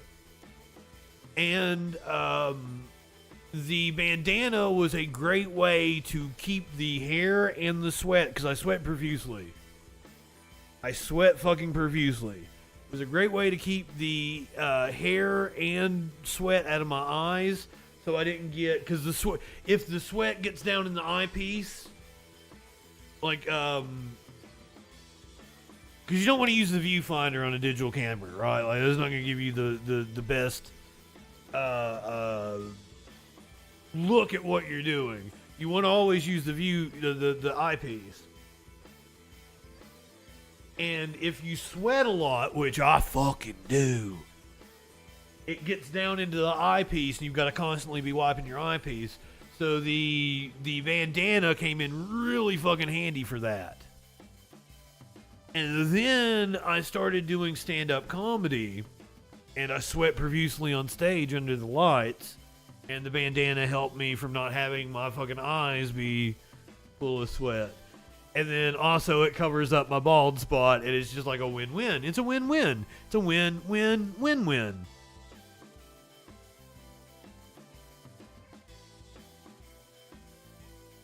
That's the story of the bandana. And like I like the look. It looks cool. And I've adopted the, my I had a boss one time, like walk in after I'd been there. This is when I worked at the AV Tech place. I was an AV Tech. We built the systems for the courtrooms. My boss walks in after a week of me being there. He's like, "Do you have a bandana that matches all the different colors of shirts you have?" Yes. So I feel like my scalp is in kind of bad shape, and like I need to shave I feel like if I shave my head off, take care of my scalp, I will grow my hair back, and it will be thicker. That's what I'm saying, Mox. I'll do it, like, if it grows back and I have a Hogan and I do a skullet, sure, fair enough. One time somebody was trolling me, and this would have been like 2017 probably. I had this picture, somebody like, I was outside a house and I was playing with all these puppies, and I've got puppies all over me, and somebody took a picture from inside the house.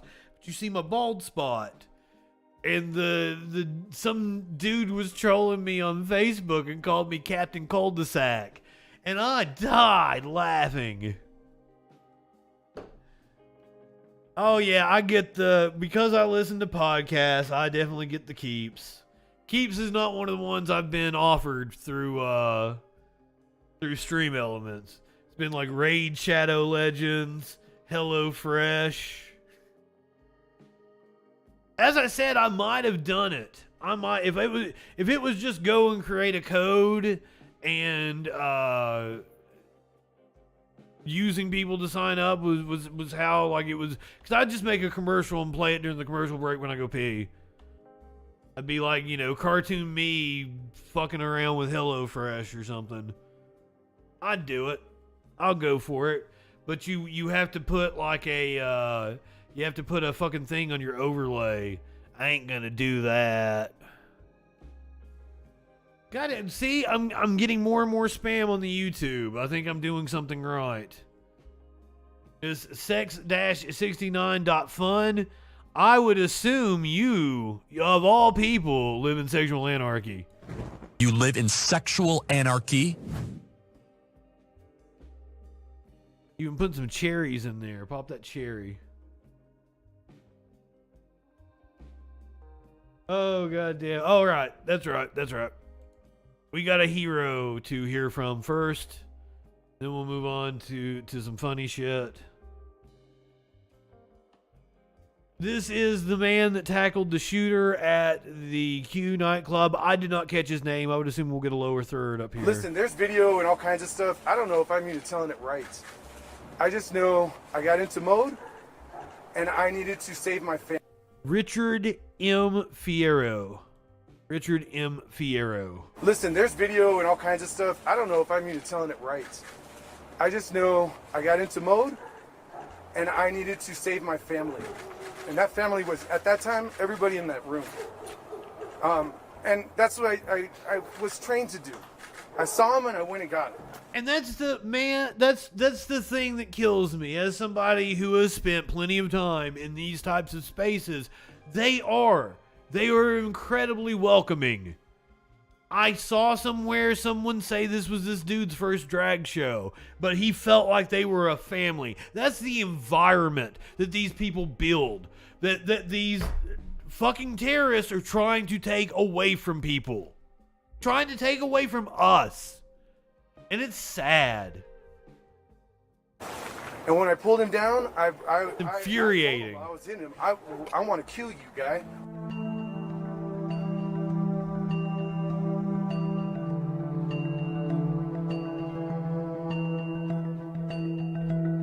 Having the best night they'd had in a long time, he said. Then the gunfire erupted. Fierro, who's a U.S. Army veteran, went into combat mode. The gunman had entered the LGBTQ nightclub and opened fire. I found out my wife was out there because that's where they all had run. I grabbed him by the back of his little cheap-ass armor thing, and I pulled him down. The young man that was late, he was hiding there, had jumped up with me. I don't know if he helped pull him down or not. I have no idea.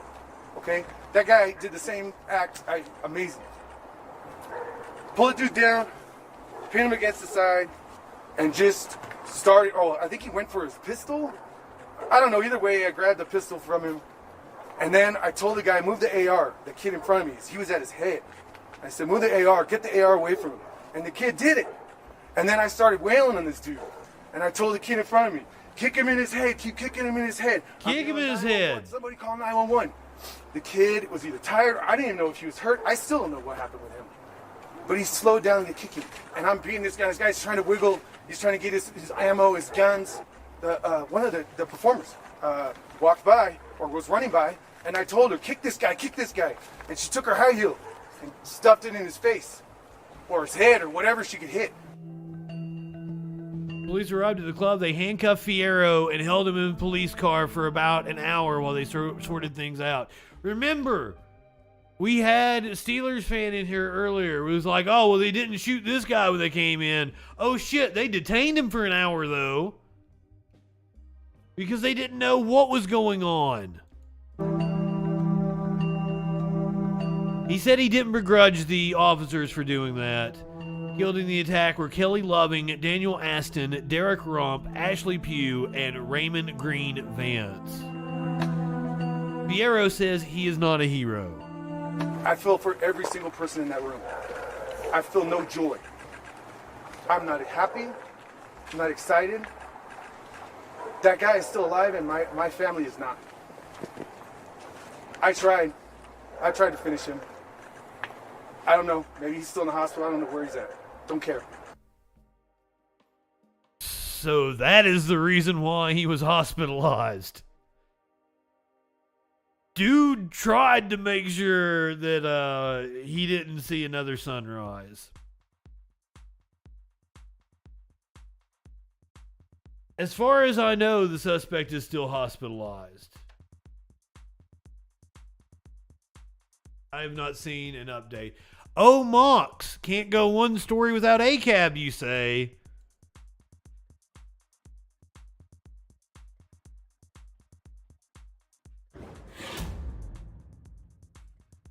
Are you ready for this one?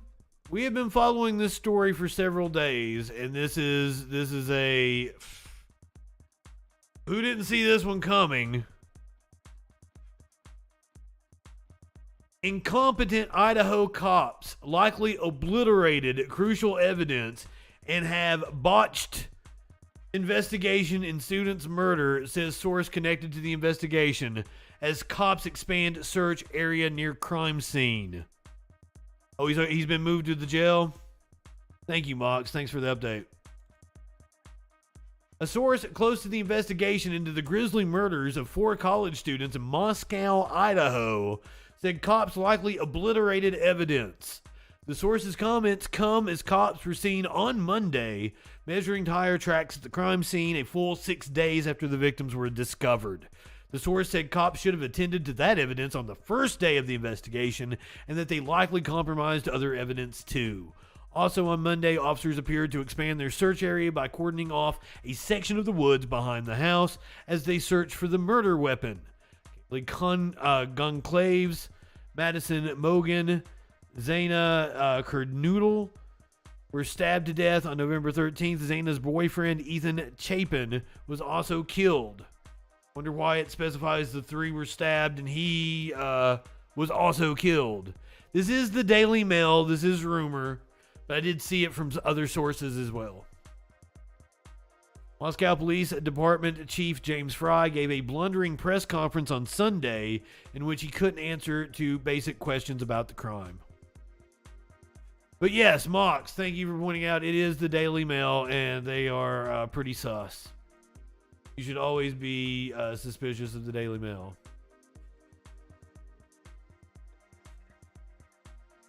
Despite cops telling Conclave's parents that the killer left a mess of evidence on Sunday, Moscow Police Department Chief James Fry gave a blundering press conference in which he repeatedly could not answer basic questions.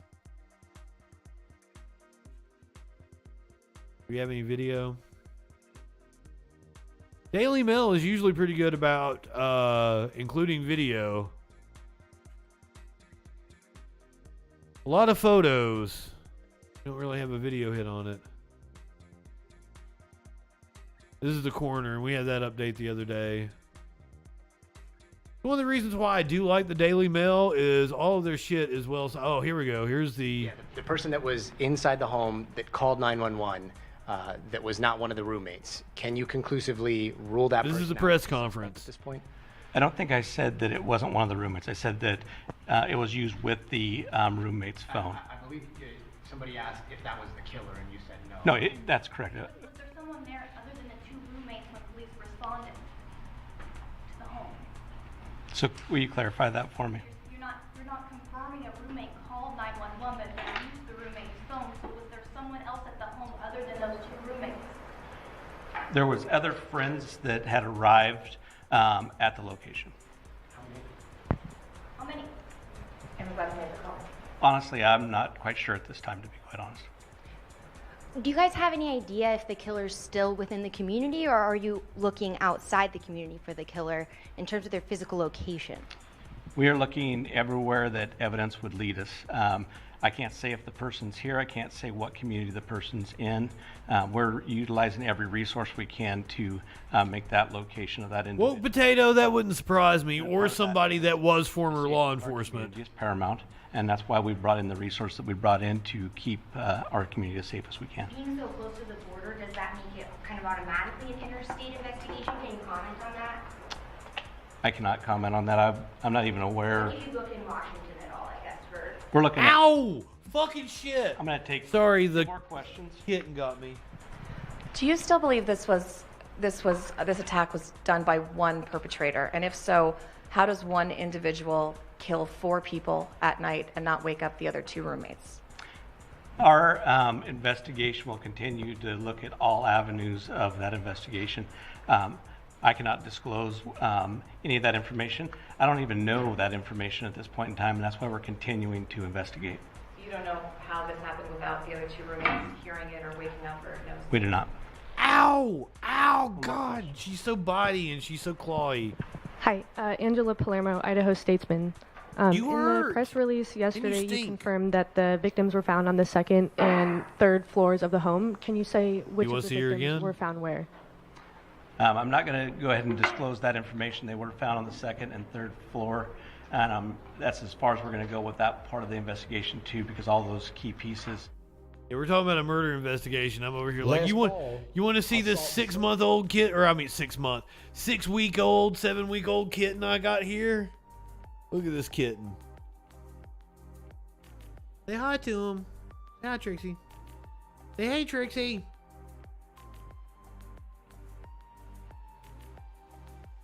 She was like biting me on my toes. Go on, baby. She is a little killer. She is, that is the ballsiest cat I've ever seen. She is climbing on shit and jumping off of shit that I wouldn't think a 6-7-week-old kitten would be able to climb and jump off of. It's from Harry Bellatrix, whatever. I'm even confused as her name. Yes, Trixie, I think, is like what they're calling her. But it's whatever the Harry Potter Bellatrix something or Media Winch explained it to me. I didn't even get the reference. Man, and she loves being under my computer. I guess it's probably warm because of the tower. And there's a lot of wires. Trixie was your nickname in college? Interesting. Is there a story behind that?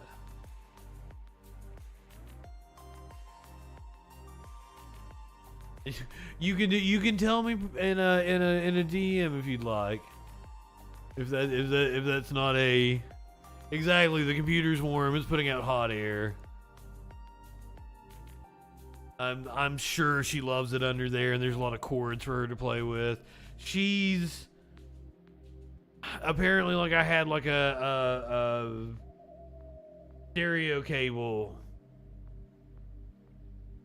hooking up with fans. Exactly. Oh, you don't even have a story behind it.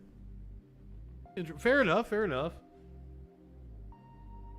They called me freaking, and I got butthurt. I got butthurt in high school, and I was like, "They can't do this to me. I'm Justin freaking Mullins."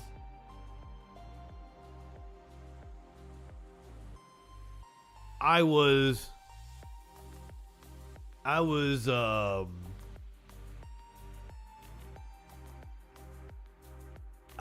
using profanity at a football game.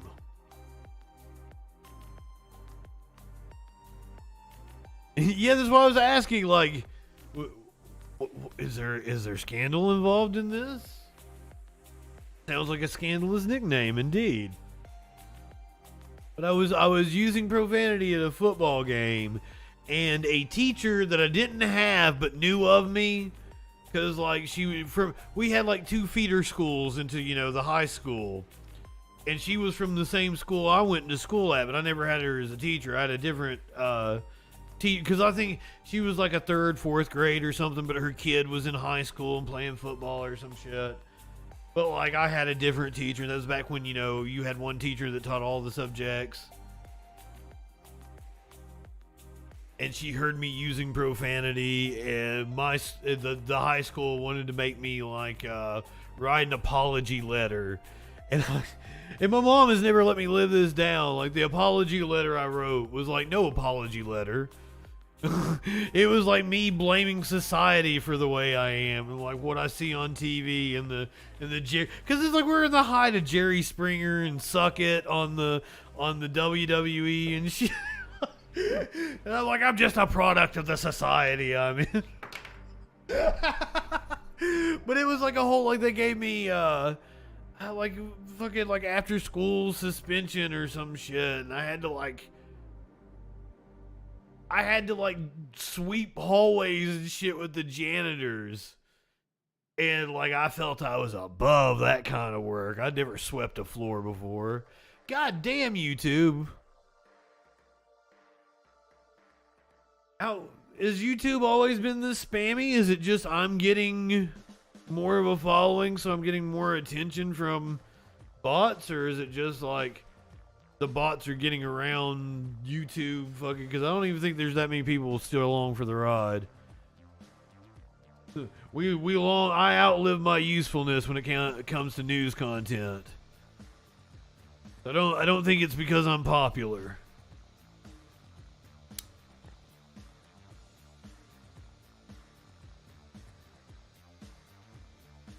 Ain't got no pot left in that. Let me pack another bong while we listen to the story of a liberal Appalachia wrestler who says the attacks are getting too real. Oh shit, he's getting too much heat. That's what I said. Like, Vice News spotlighted him. He was wanting the heat. I was eating up the character here, but apparently he's saying he's getting too much heat. Or maybe he's just doing this to get a spot on CNN to get some publicity. Until you watch this next story. A liberal wrestler from Appalachia, and I say liberal because that's literally the wrestling name he used, who used to enjoy the crowds taunting him, is now living in a very different and dangerous reality. In this divisive political climate, he says the taunts are getting too real and the sport is too dangerous for him. Ellie Reeve has this fascinating reporting. Wuss.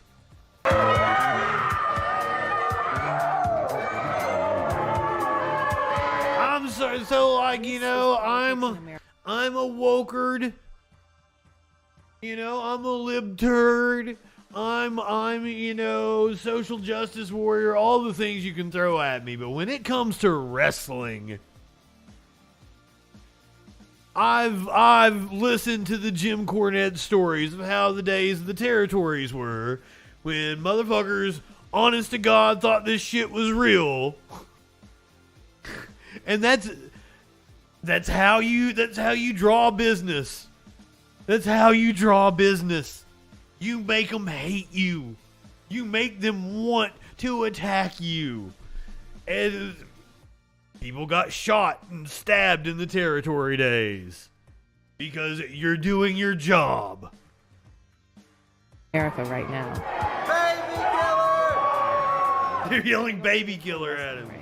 I just criticize their way of life and tell them how they need to follow a real man like myself or my hero. It's time to say riding with Biden. Liberal Dan Richards is a wrestler who fans in Appalachia love to hate. When I grab a hold of him and I look in the crowd and say, hit him in the mouth, and they all come to their feet, yes, I hit him in the mouth. And they go, he did that for us. Dan and his mentor, Bo James, came up with the gimmick when Trump was first running for president. I said, my God, if we had a guy that was the anti-Trump and we could send him to the ring in these towns, how much heat would we get? Yes! They want to see you get your ass kicked. That's the heat you want. It's the greatest feeling in the world. It's a high. Yes! Politics has gotten so intense, it's getting too real for Dan. The response to me and people who think like me are more violent. Dan really is liberal. I first interviewed him in 2017, which now, bizarrely, feels like a more innocent time. Yeah! So in 2017, you wore like an all-over print Hillary shirt. It was very Hillary focused. Hillary! Like, what pieces of current events do you pull from to sort of trigger people? Well, I wish you could I wish you could do it better, but also like with independent wrestling, so you're living in that moment. You're not building a story over time on TV or whatever. You got to get the crowd that's there. Now, you're going to have your regulars that are going to come every time, but predominantly it's going to be different people, and you've got to tell a self-contained story. So your gimmicks has got to really, be straight to the point and shit. But I like just fucking giving somebody a snapmare and then yelling Hillary is a little too lazy for me. I think you can come up with better shit than that. A Biden collage shirt and one of Kamala Harris. The Biden one triggers more people than anything because I don't think half these people even know who Kamala Harris is. Dan seems like it's more heat now than when Trump was in office. He thinks fans feel like they got their hero taken away. There's so many people that think an election was stolen. I sell realism and emotions. It gets an emotion out of people. So whatever the headlines are of that week, that's what we're going to use. But do you ever talk about the election being stolen? Yeah. If Dan wins by cheating, then his opponent can go to the microphone, like I do, and I say, a lot of these good people here tonight think you stole that, just like an election was stole. The building goes nuts. They usually I bet. Some went for Trump by more than 80%. It's a small mountain town. Poor county, poor community, no hope. He represents to them everything that's put them in that position. And do you think it's changed in the last 5 years? How intense it is? Yeah, it's more dangerous. The moment I realized things had changed, I think, is when I had rocks thrown at me and someone tried to light me on fire and someone pull a knife on me. So recently? Yeah, I mean, that was a month ago. People are even more frustrated. They're even more divided. So now here's this guy in our town saying this stuff that we see on television that we don't agree with. So we can't get those people. We can't get the politicians. Let's get him. Like his Ghostbusters knee They pads. advertised Dan would be wrestling Bo in Stickleyville, Virginia, a community of about 330 people. Fans came ready to boo Dan. I might be able to get a hold of this guy. Because from a friend of a friend of a friend, I probably could get in contact with him. We all have our own opinion, but his, especially in this area, is Need to have him on the troll patrol. different, and you know, everybody wants to punch him in the face. We love wrestling, first of all, but to come and show the liberal, like, hey, we know what we stand for. Yeah. And definitely not the left side. So, do you want to see him get beat up? Yes. Do you want Trump to run again? Amen. You do? Yes. Yeah? Okay. Corey Smith wrestles as White Trash Millionaire. He doesn't White Trash Millionaire. The Trump train. I don't see how things could get any worse, but with Trump, we would find out. You think For those of you that might be listening to this, just audio, his shirt says White Trash Matters. I believe so, yeah. When you stop putting America first, start putting yourself and what you want to do first. I'm sure it's Southeast. I'm jumping off any train. But you got to tell me when that moment was.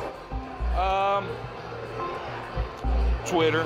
If I'm at my job and I'm constantly tweeting, I'm getting fired. I want somebody that leads this country by actions, not by words. Wait a minute, was he pro-Trump or anti-Trump? Matches, but when Dan walked out, it was next level.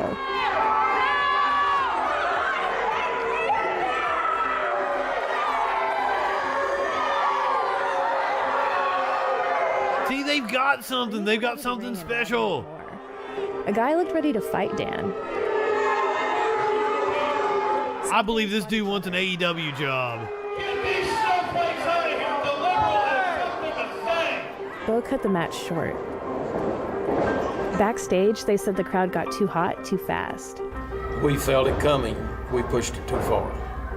It's a different kind of hate now, and it's at a level that I haven't experienced previously.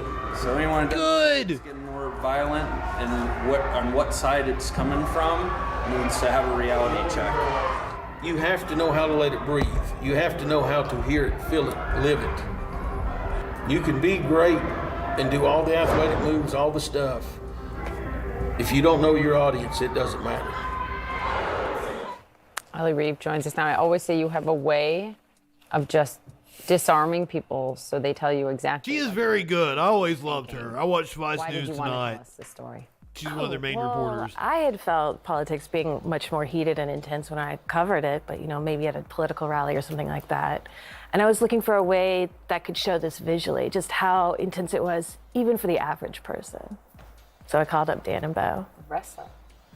And what was it like being on the ground there as you're reporting this out and listening to these stories? It's such an interesting perspective.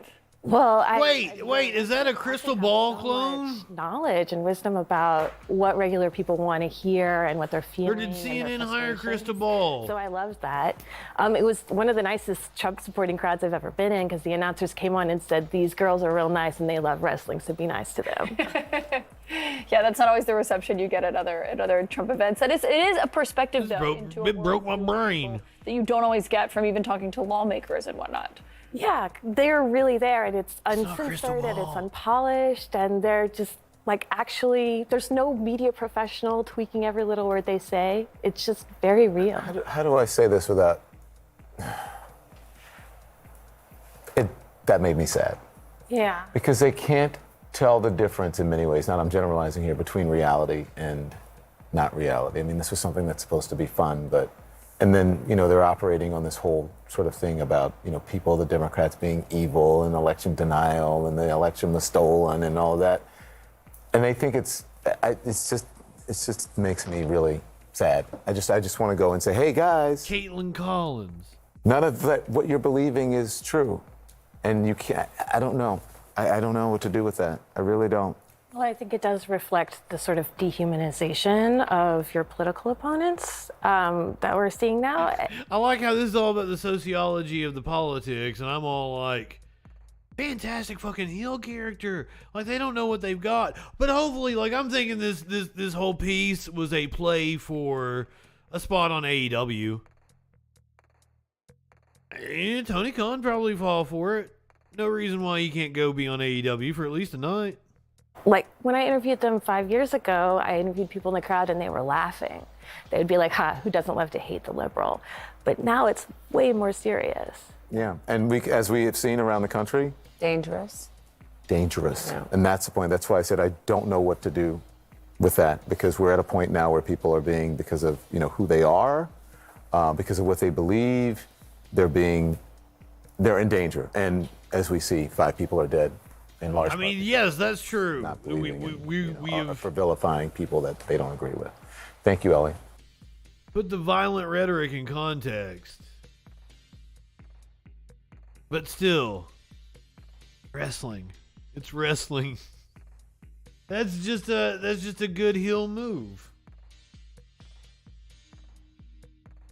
This might be my new best friend here. And they might have pulled a good heel move. This is Goldie Hoffman.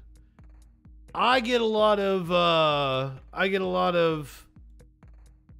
ads on Facebook for right-wing content and a lot of bad right-wing comedy, and that's what I thought this was. But I think Goldie might be cool. I think we might enjoy what she has to say. Possibly. Maybe she's lame.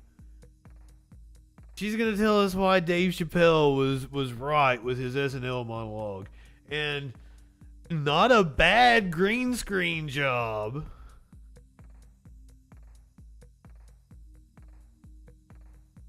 And rocking a mullet.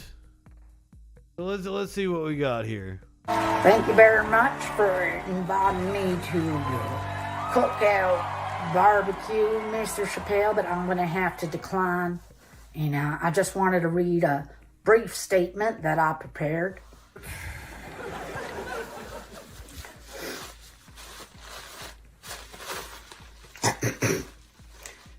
I denounce anti-black racism in all its forms, and I stand with my friend in the black community. And that is how you buy yourself some time. Early in my career, I learned that there are 2 words in the English language that you should never say together in sequence. And those words are the and blacks. Never heard someone do good after they said that. Vaguely, I remember it started with a tweet, a strange tweet. If you have not watched Chappelle's monologue, she's doing it. Like that's his monologue. That's the stand-up bit that he did. But she is changing Chappelle saying Jews to the blacks. It was like, I'm feeling a little sleepy. When I wake up, I'm gonna go DEFCON 3 on the blacks. And then he just went to bed. I was up all night worried. What is he gonna do to the blacks? I grew up around black people. I have a lot of black friends, so I'm not freaked out by your culture. I know a little bit about it just by hanging around, like, yo, let's go out after school tomorrow. And they'd be like, well, you can't go out. He's Kwanzaa. I'd be like, what? What is Kwanzaa? I had so many questions. Why do some of you people... That joke doesn't really land because, like, the joke with Dave Chappelle, you talking about Jewish people's different holidays is like, Jewish people really do have a lot of holidays. You had to come up with a holiday that, like, not even a very large percentage of fucking black people celebrate. So the joke doesn't land as well as Dave Chappelle landed it. Just saying. Dressed like Robert Baratheon? It's just a rule. You know, the rules of perception. If they're Jewish, then it's a minion. If they're Italian, it's a mob. But if they're black, it's a coincidence and you should never speak about it. See, also flipping that joke around doesn't really work. He posted a link to a movie that he had seen on Amazon, no caption on. Ooh, I was so like, I was like, she might be onto something here. I might be into this. I'm not. Ooh. That joke didn't work, flipping it around. No one's accused black people of having a conspiracy to rule the world. Like, it doesn't work. On the poster, nothing like that.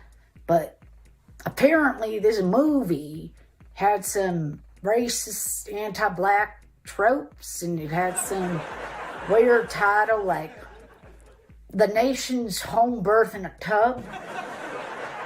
But this is where, I draw the line.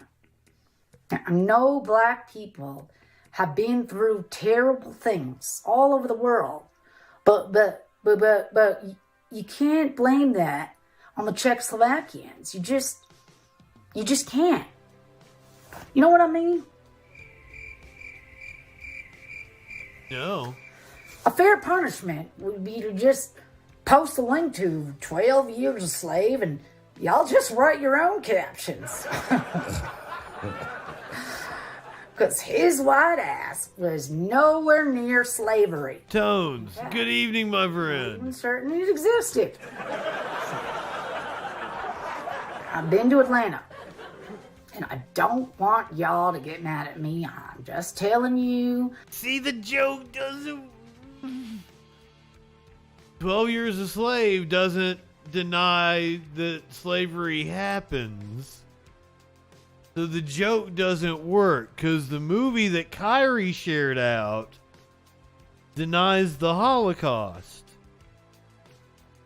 Yes, you do need to send me photos of your black pussy.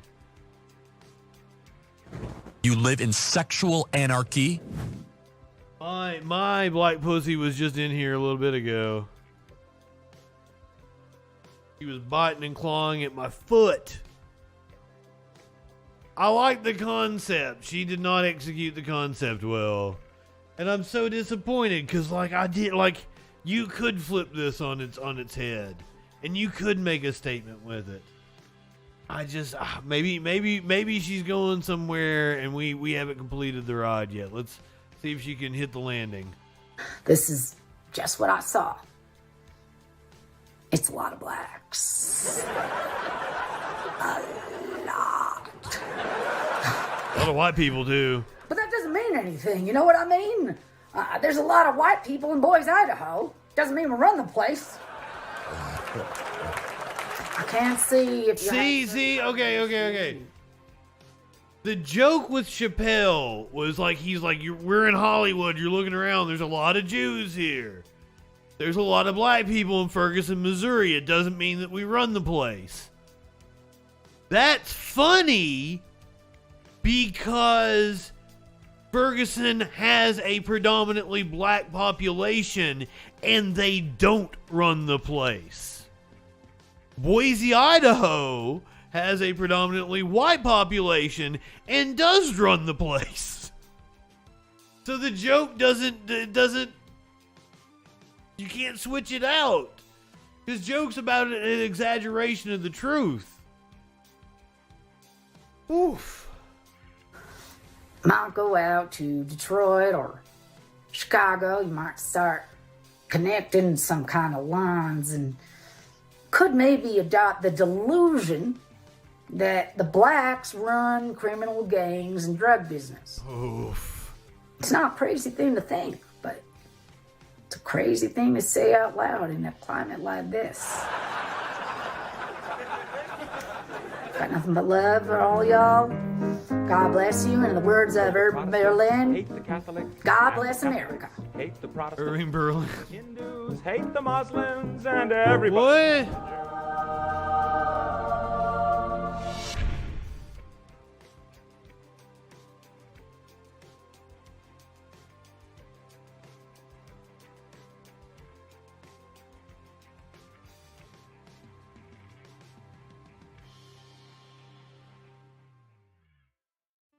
Had to kill that song because that could have been terms of service on me.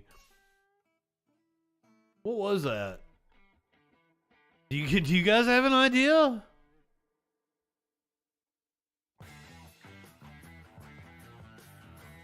Where do you think she falls on the political spectrum?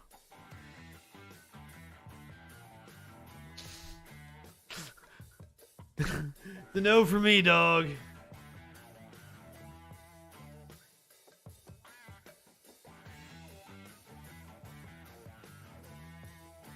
Oh, it wasn't the copyright I was worried about. It wasn't the copyright I was worried about. Well, I would get copyright on this if I played it, but you guys should totally watch it because it was really good. That's Jon Stewart talking with Stephen Colbert about the whole what races might call the Jewish question. God damn.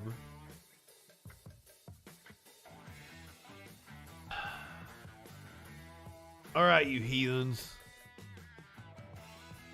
Let's talk about Christmas. Fox News lit their Christmas tree. The all-American Christmas tree lighting. And we have a very special Christmas performance for you. A gift, if you will, from Fox and Friends.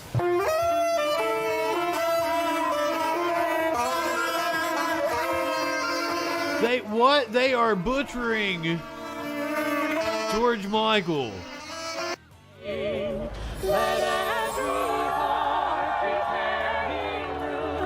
That was horrible. That was the furthest thing from a gift. We are so Some kind of a gag. Carolers are helping us get in the mood. It is We're getting in the mood clinically. American Christmas tree, and joining us to do that are heroes from the NYPD and the FDNY. You fuckers didn't want to watch the lighting of the Christmas tree. On the line every day to keep members of the NYPD's Precinct 32. Wait, last year, what? Didn't the dude set it on fire within like a day or two? Didn't they just light it and they had to get a new tree? Are we going to put up a head of lettuce to compare to the Fox News Christmas tree? In January, they lost detectives Jason Rivera and Wilbert Mora in an ambush attack. Well, good. DNY. Two more good cops. Station 49. In September, Lieutenant Allison Russo-Elling was senselessly killed after being stabbed in a random assault. Thank you for being a good cop, ma'am. FDNY is FDNY Assistant Chief Mike Aiello. All right, Mike, we want to thank the fire department in New York City for all the work that you do. And, you know, people don't think about it that much, but every time... It is shit wrapped around scaffolding. A burning building, a burning house, and... I watched, like, the time-lapse of it. ...is in danger. Yeah, sure, Judge. Thank you so much for having us. It's only fitting... Guys, do you see how much bacon is on that stage? We pause for... Are they giving out Christmas hams? Those people that we lost last year. Yes, burn it down, fry the bacon. Allison Russo. We lost firefighter Timmy Klein. We can put the hams all three members on the rotisserie. On the line of duty. All three members epitomize dedication, service, and Christmas hams for everybody. Their sacrifice.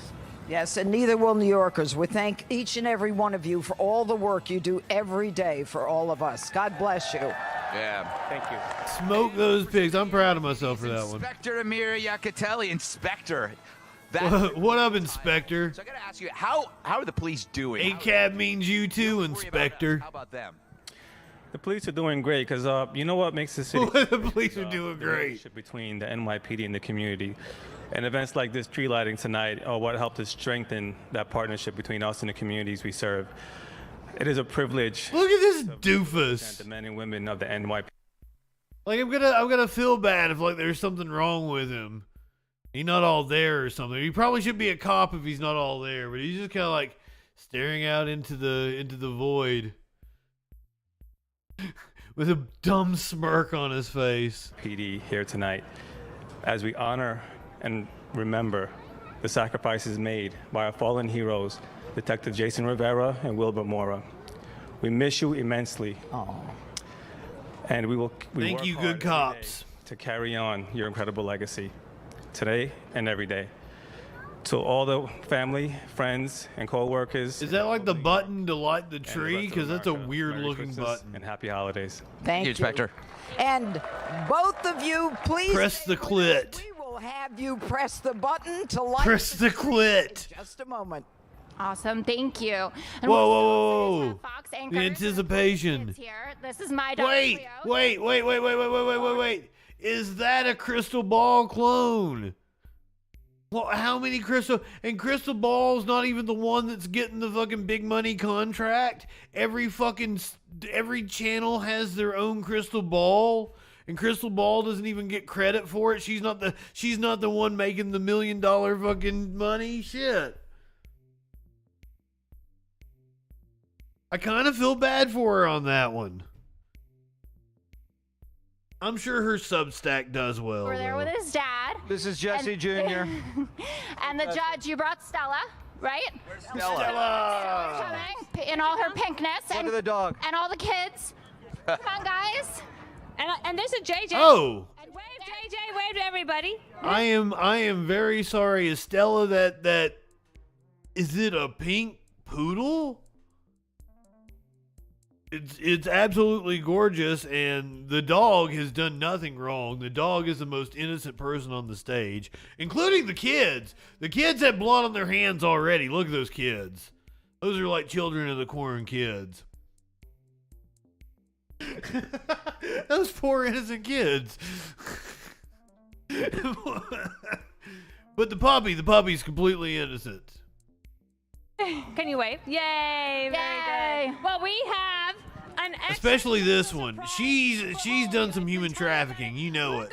at the fire truck. Santa is here. Oh, wow. That kid's involved in the diamond trade. Hey, Merry Christmas.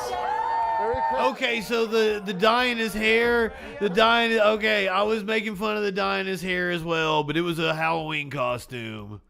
I can't remember who they were, but it made sense after I saw the costume. I was like, oh, okay, that's pretty good.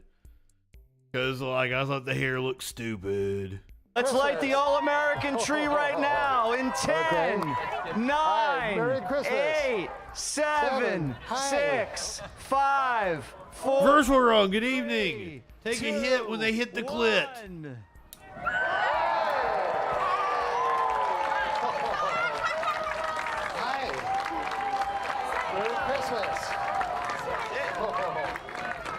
Merry Christmas. Good. I got some candy canes for you. Wait, it ain't even Thanksgiving yet. Merry Christmas. Here, he's giving out a little treat. You want some candy?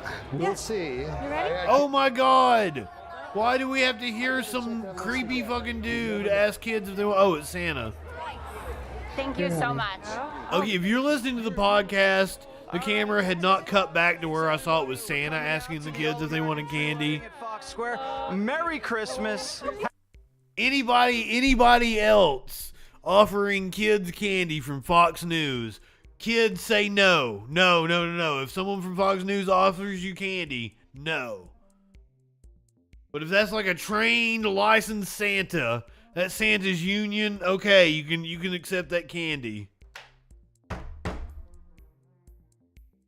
Has everyone seen the Christmas special of It's Sunny in Philadelphia? I don't wanna side it. Oh, hold on. I was getting ready to give you your oh. We do. There's another side to this story, isn't there? So that was the Fox News Great American Christmas Tree Lighting from last night. And within hours, Laura Ingraham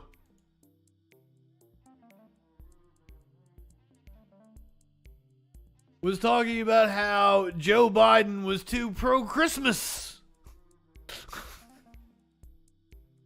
And, Fox News has made a big, you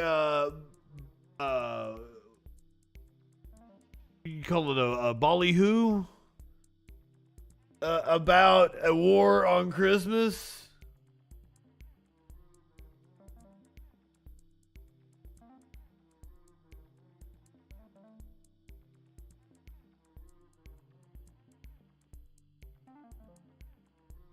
Biden White House jumps the gun on Christmas. Now, I tried to find the full clip. I was unable to. Biden White House jumps the gun on Christmas. You can see that is the screen grab from last night's episode of the Ingram Angle. They are bringing a Christmas tree to the White House. The Chiron says Biden White House. Let me move my camera so you can all see clearly. Biden White House jumps the gun on Christmas.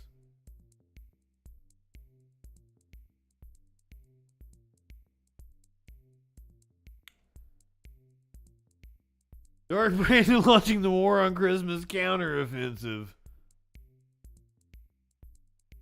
And this was just mere hours after they lit their own fucking Christmas tree.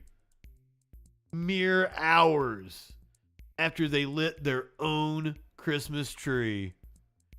They are on camera saying, Biden jumped the gun on Christmas. Now, I will agree to an extent, like,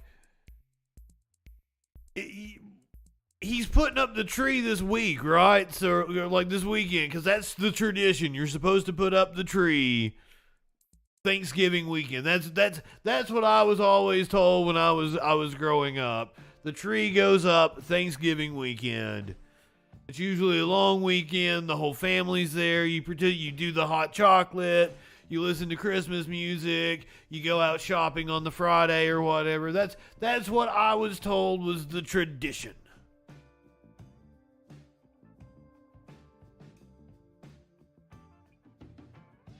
Some people like to put their tree up early. I'm not going to fault them for that. Fair enough. What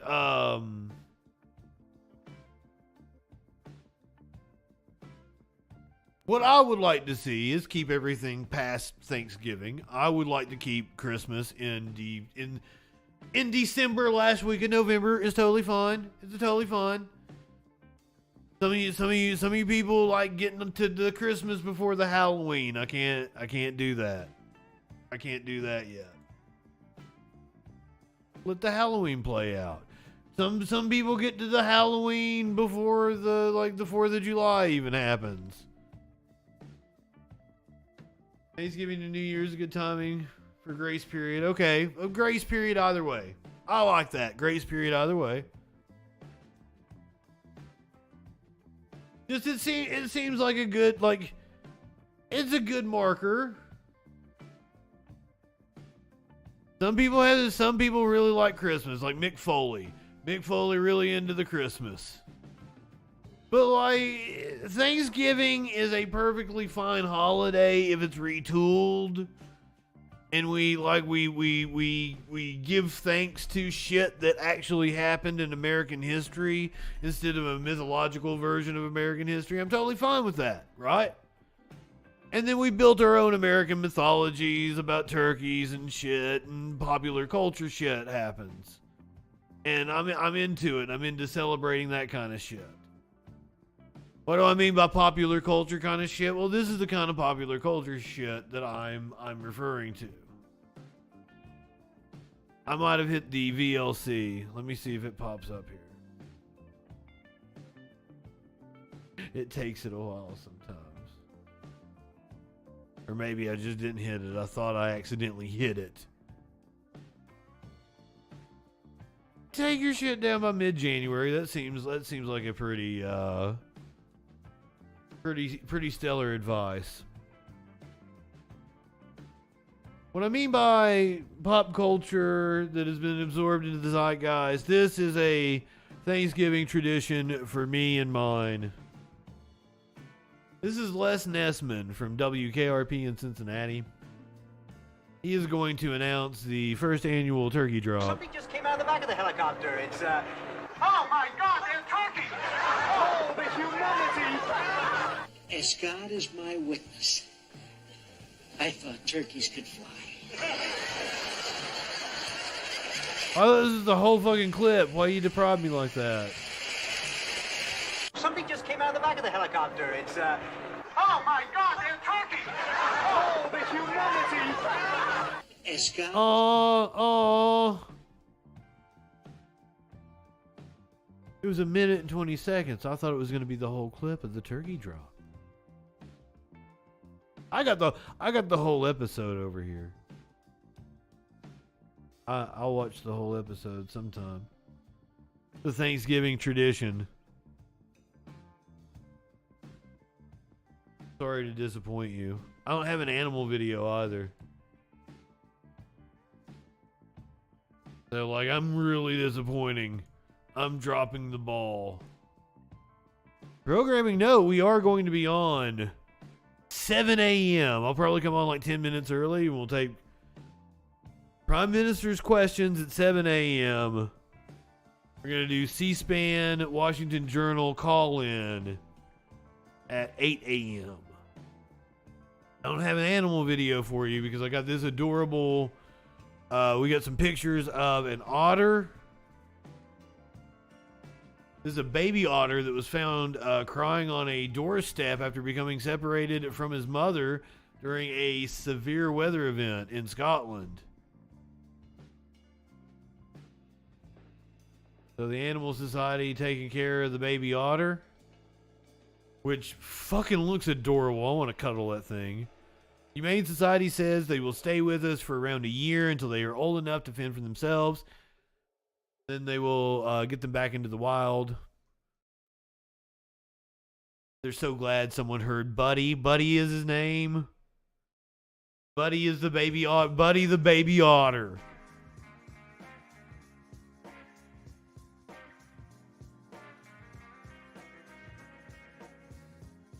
You thought I wasn't gonna give you an animal tidbit.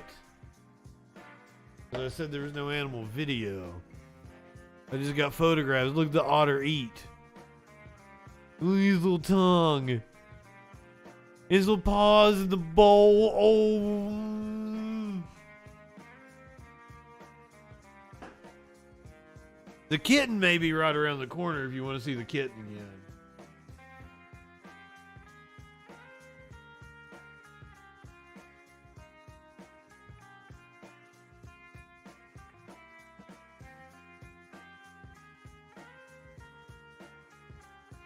Maybe I was wrong. If he was around the corner, I think I would have tricked her into coming. I don't have any other cats in here. Pokey, there's no Socks. Socks vomited all over the place. I'm gonna have to deal with that after I get off here with you guys. Not during the show, no, while I was still asleep. I'm gonna have to like wash this comforter and shit. Because Socks vomited all over it.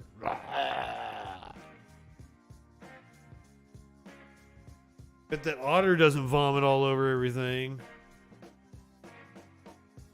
I'll trade Socrates in for a baby otter. Socks! Trade you in for a baby otter. What do you think about that? I would do if somebody wanted to trade me Maynard for a baby otter, I'd totally do that. Is that mean? No, I love that fucking cat. It was like he had a bad hairball. Like there was definitely a bad hairball in there. That's what like so I get so worried about cats when they they throw up. But then like if there's a gigantic hairball in their vomit, like well that's totally the reason why you vomited. It's not likely that there's something else wrong with you. There could be, but it's more than likely you vomited because that's a gigantic ass hairball.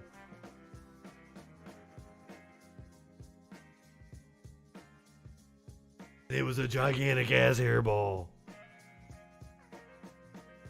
I think other cats had vomited.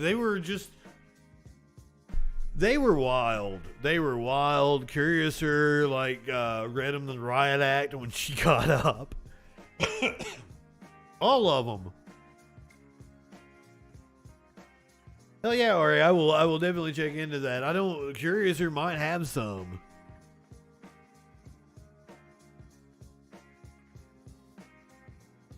Or might be growing some somewhere. But she read them the riot act. All of them were out there. All of them were in the living room. She let them all have it. She said that Maynard was sitting in the bar. Warlord, what are you still doing up? You better be joining us for Prime Minister's questions. I expected you to be long tucked in and dreaming sweet dreams. It is 7 a.m. my time. I'll probably come on about 15 minutes till, and that is noon your time, correct? Noon. That's what time Prime Minister's questions start. Yes. 7 o'clock, we do Prime Minister's questions. 8 o'clock, we're going to do C-SPAN, Washington Journal call-in. This is a test run. We're going to see if this is going to be a regular segment on a Wednesday morning. So this might be a weekly stream going forward. We'll see how things go tomorrow. We're going to do Prime Minister's questions from the UK at noon. What, Greenwich Mean Time? Is that what your fucking time zone's called?